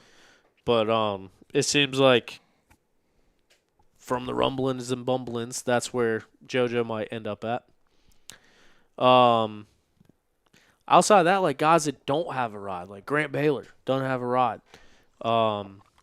We should ask Stu about that. Brody Johnson, Ryder Lafferty, Ricky Russell, Jonathan Johnson, maybe Jordan Ashburn. Yeah. Like I'm trying to think of the guys that don't have rides lined up. Don't know what's going on with Jason Tino. But kind of the same thing. I would assume that factory KTM 250 team would stay, but who's going to go on those bikes? Yeah. And then what does factory KTM do with Johnny, Ben, and Grant?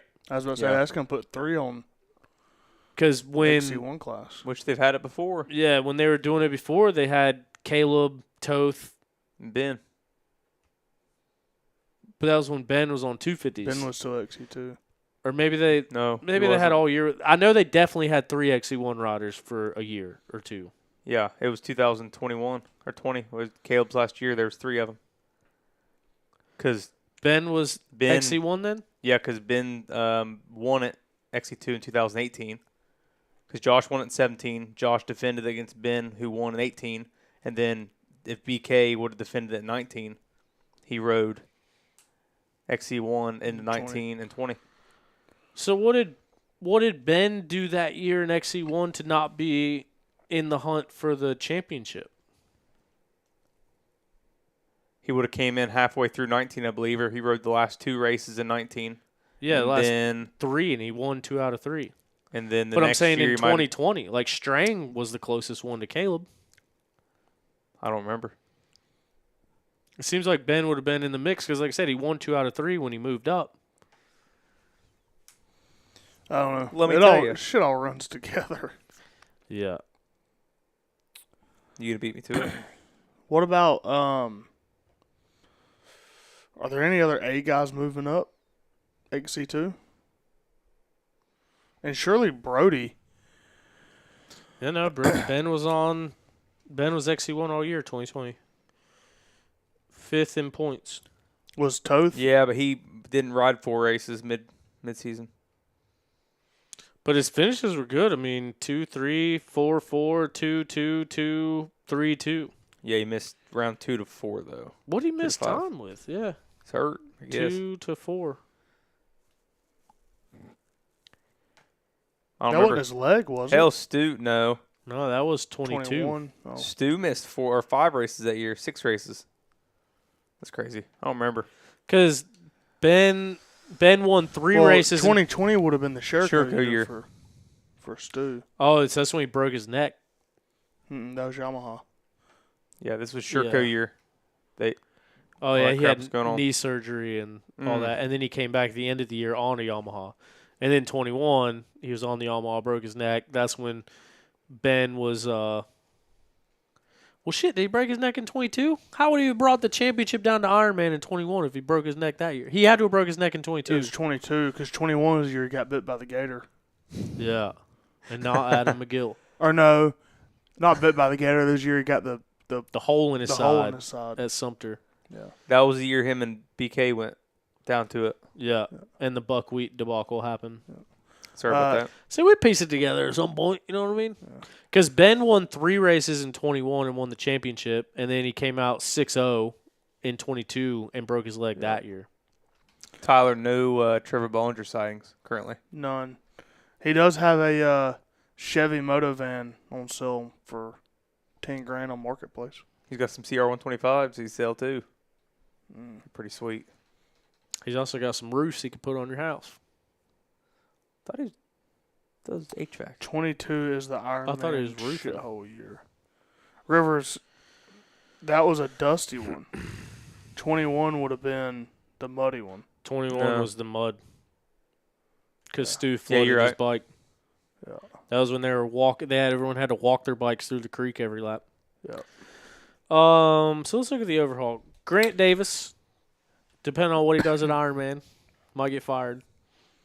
Not really, but it would be cool if he raced XC1 at Ironman. Ben Kelly, everything I know says he's staying. I heard an outlandish rumor about Ben Kelly, but it's one of those things that hasn't been vetted, so I'm not going to say it. Well, was it outlandish enough just to throw it out there? No. He has 1 more year on a contract, though, Oh, really? to my knowledge. You know. I don't know. Gus Reardon, allegedly, sounds like he might be going with Honda. Cody Barnes, allegedly, might be going to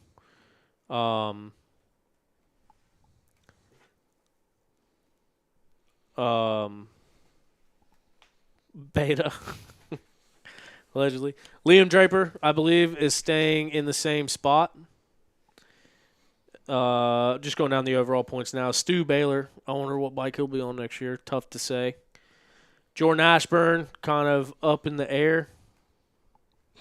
Dude, Grant ought to get fired. Go to Cali, because I know the bonus is bigger. That'd be where he needs to go. Yeah, that one's kind of effed. Yeah, don't do that. We're running out of colors. Yeah. We're just talking amongst ourselves.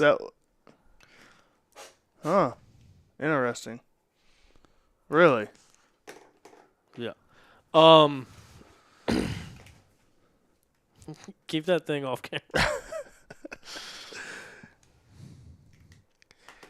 Where are we at? Jordan Ashburn on Craig DeLong. Believe he has another year on Husky. Caleb has another year to 2 on racing Yamahas, and then another 2 to 3 years of ambassadorship for Yamaha after that. Mike Wachowski, everything I've heard says he's staying on Hondas. Red. Josh Strang, obviously, will be on the Beta. Well, hopefully Yeah. he gets year 20. I think he's back up for another one. Yeah. I think his results in years teams ran good enough, and he's put in some good enough results. He'll be back. Yeah, which will be year 20, which would go ahead and say Sick. that would be his final year. So have the retirement send off year. Hopefully, yeah. Josh Toth, from what I know, will be back on the same program. Nick DeFeo, from what I know, will be back on the same program. Brody Johnson, someone sign him. I think Brody Johnson will be an XC2 championship contender next year, especially if Cody's moving out and Ben's definitely moving, or Grant is definitely moving out. Needs the message triumph. Ricky Russell, kind of talked about him up in the air. JoJo talked about him. Grant Baylor, I know that he doesn't have anything right now. He's what, a 3-time National Enduro champ? Something like that. 2-time XC2 champ. Both of them. Maybe Grant never won a Sprint Enduro title. I did forget that in Stu's intro. He was a full gas champion. I thought Grant only won one National Enduro. No, he won a handful. He won 2 in a row. He won one on Sherco. Yes, you're Won right. one on Gas, didn't he? I don't know. Maybe not. He won 2 in a row. Sherco Cowie. Share Taco. Oh. And I've heard that maybe that's in play for Grant. What? Going back to off blue. To Sherco? Yeah. Maybe. I think anything's a possibility. But Sherco has new ownership, new management, and so hopefully we see the issues of the past be just that, issues of the past. It would be cool. I mean, it's going to be tough for them to make another resurgence in off-road just because of the taste that's left in everybody's mouth and how public that was all been, especially like when they tried again with Strang and that whole thing goes the way that it goes, and it's gonna be tough. But the new ownership, new management, all that does go a long way. Linden, I see him putting plates on different colored bikes out west. Yeah, I'd say. I don't think he's coming back over, boys. I don't know. I don't know either. That's just purely speculative. I haven't talked to Linden in weeks. No, No, he was on a green bike though. A green one? Out west, yeah. I think I saw him on a KTM at one point too, right? I didn't see that. I see him on a Husky. No, I seen a green one. Yeah, he posted Shit, I don't know. a Cowie. He posted the Cowie. Johnny Gerard, assume, is with KTM. Jack Walker, assume, is with Beta. Really haven't heard anything about Jack. So there's really not a ton of movement going on, but Yeah, that's what I mean. It's kind of early in the season yet, where it's still like a lot of people are floating. Dude, I'd love to see some people on Suzuki's. Did hear, and going on changing subject off of riders, but did hear that there is a potential for a GNCC round in New York next year, and I saw you respond to Moto Fro. I hadn't heard that. and did hear that Camp Coker will be back, not a solar farm. That'd be dope. They did it just because we said it. Yep. They said, hold off a year. Need one in North Carolina. Where'd you hear that from? Because, I mean, things like that you got to kind of take with a grain of salt because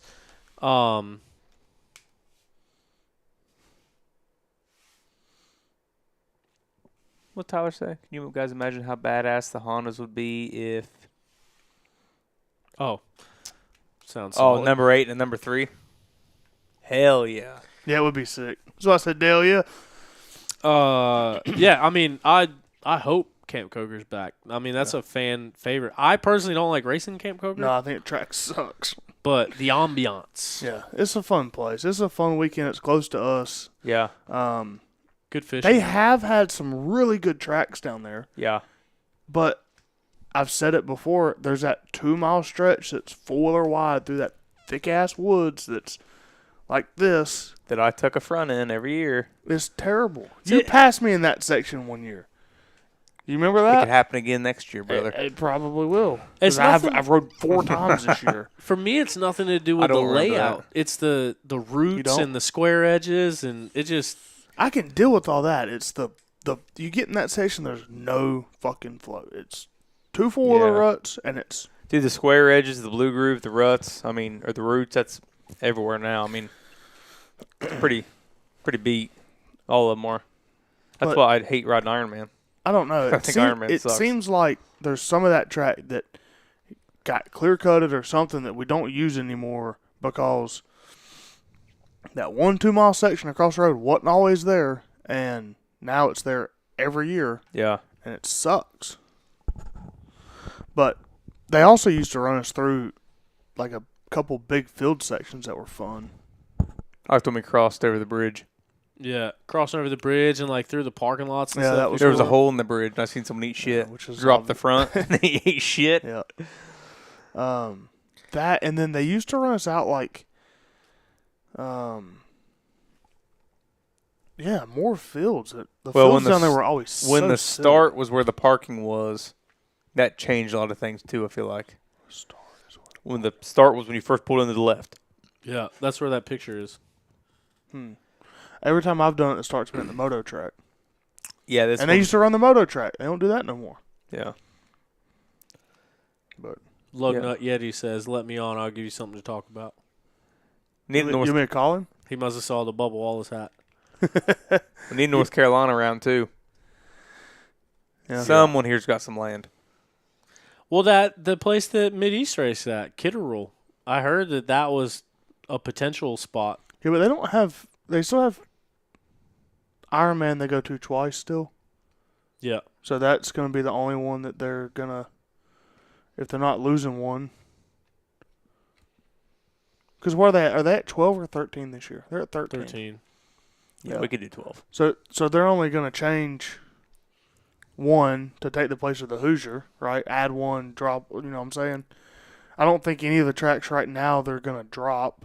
I don't know if they would do that, though. Get rid of the Hoosier? Yeah. Dude, they need to. You can't. I hate that drive. But Well, I don't think. Like a local series going to a place twice is fine. Any more than twice, I think, is bullshit. Yeah, Lost Valley and Denver. Dude, it's ridiculous. Flat Rock. Flat, yeah. Flat Rock 5. And Brushy. They got 4 tracks. Yeah. And that's terrible. Like they used to go and we used to race new places. Like we'd have a new track every other year. I know GNCC is on a much larger scale than a North Carolina race, but like Mid-East always seems to find new tracks. And yeah, they go to some twice, and I don't think they do any 3 times, but they definitely do it. We only go to one track twice. Really? What was Billy that? Smash, the Morganton round. Yeah, Which but there's, sounds like we're not allowed back there going forward. but there's, Damn. Got there's, some stuff to work out. there's been years that they've gone to that one twice, Harrisbridge twice, Welborn Yeah. Farms twice. Like Yeah. they've done that in the past, but maybe not Welborn Farms, but whatever. But I think as a national series, you don't need to go to any of them twice. And I talk about a lot of things that I do know about that people tell me I don't know about. But there are also a lot of things that I talk about that I know nothing about. And this is one of those is I think the relationship with the Shaver family who owns Ironman, I think that's a big part of having 2 races there and like Des Nations being there. That's the only reason I say that they might not get rid of Hoosier just because of that. And once again, I don't know the deals they signed. I don't know the negotiations they have set out. Just from the outside looking in, it seems like that is going to be a staple Yeah. between And in my mind, the landowners and GNCC. setting that place up is probably clean because there's a lot of gravel pits. Like they're the places where they have like the pits and everything. Like it's pretty flat. It's built for that. I mean, it's not like John Penton that has a big old crest. All you know, what I'm saying where they put all the trucks out there. It's kind of Plus, shit, like in for my them opinion. too, like if you look beyond GNCC, the battle for the next largest series in the country is between Mid East and IXCR. And so they hit this kind of area, and a lot of our Carolina area region races the GNCCs. But Ironman is like really the only round that reaches all the way out that way. I guess Ohio isn't far from Indiana.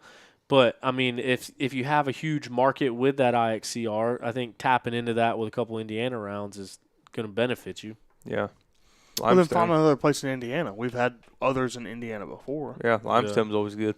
So, and I think to what I said earlier, having a place in what MotoPro said was another place up in New England would be huge. Yeah. Especially because there hasn't been one up there since when? 2019? When was the last time they went to Unadilla? Unadilla was like 2016, Was it that long 2017. ago? Yeah, pretty but far. then Tomahawk. They had Tomahawk till 2020, 2021. It was supposed to be in the COVID year, and then I had a screenshot of the 2020 schedule, and I thought it was the most badass schedule I've ever seen. Yeah. There was Start crying, thinking remember about the Steel new Creek. track that was on there that we had never been to and still have never been to? Black Sky. No, we've ran that one. It was a brand new track, I want to say in Kentucky, for 2020, Yeah, and yeah. we never went. Yeah. What happened to that one? COVID. COVID didn't make the property go away. We got the Bulldog. Man, That's we had a what good happened. one there in 2012 or 13. It was the one that Rory Mead won in 2011. I forget what it's called now, but the 2012 year was the worst mud race of my entire life. It was wild. That was in Kentucky. Yeah, they added the 10 a.m. in the one, Mm-hmm. and it was I don't know. We had the Gusher 2 years later, and it was in Pennsylvania, and it was nasty too. This thing's blinking on air, and that thing says on air. I don't think I've ever noticed that before. Yeah, me neither. I seen it a minute ago. But it looks like everything else is working all right. So 2013 was the year that it was real nasty mud race. But when you look at the scale, like even looking for properties for Mid-East, it's like you need damn near 100 acres for parking, and you need damn near 200 acres for tracks. And you need a lot of manpower to go over there and build a track. Yeah, so think about the scale that it takes to put GNCCs on. Like there's not that many property owners that own enough land to do it and then want to just give up their land for the amount of money they get in return, which GNCC obviously pays a lot more, I would imagine, than local series. But We look at Gladiator. So this was the 2020 schedule. It was Big Buck, Wild Boar, the General, Still Creek, Camp Coker, Mountain Ridge, the Gladiator, which is the one that we never went to in Bowling Green, the Penton Snowshoe Loretta's, which was mountain bikes only, Mountaineer, Tomahawk, Mason Dixon, and Ironman. All right, real quick, guys, we got a taco order we got to fulfill because this is last call. Do you want tacos? Yeah. What do you want? I'll text them in there. Just you text yours and I'll add mine. Let me get. How many are we allowed? As many as you want. Oh, Is she bringing them here? No. Oh. What do you want? I'll do a brisket and a tuna and a bang bang shrimp. Taco Tuesday at Sports Page. But yeah, so it kind of built that up for a long time. I don't think it was as exciting as Think Minnie wants to? we can ask her. We need to wrap this thing up anyway. We've been going on for forever. Yeah, well, my YouTube crashed, so hopefully we're still on there. Yeah. Big weekend this weekend, going up to Mud Daubers National Enduro, then straight over to Mexico's Nations. So I'll be filming a wedding. see a fat kid with a OTP T-shirt on. Throw him a beer because I think I'm going to drink this weekend. You gonna be at Kirsch's wedding? Oh, it'll be a good one.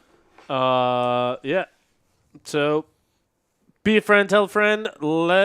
Thank you for listening to OTP. Thank you for being here. Thank you guys for coming out and chatting with us. Thanks, Stu Baylor, for coming on and chatting with us.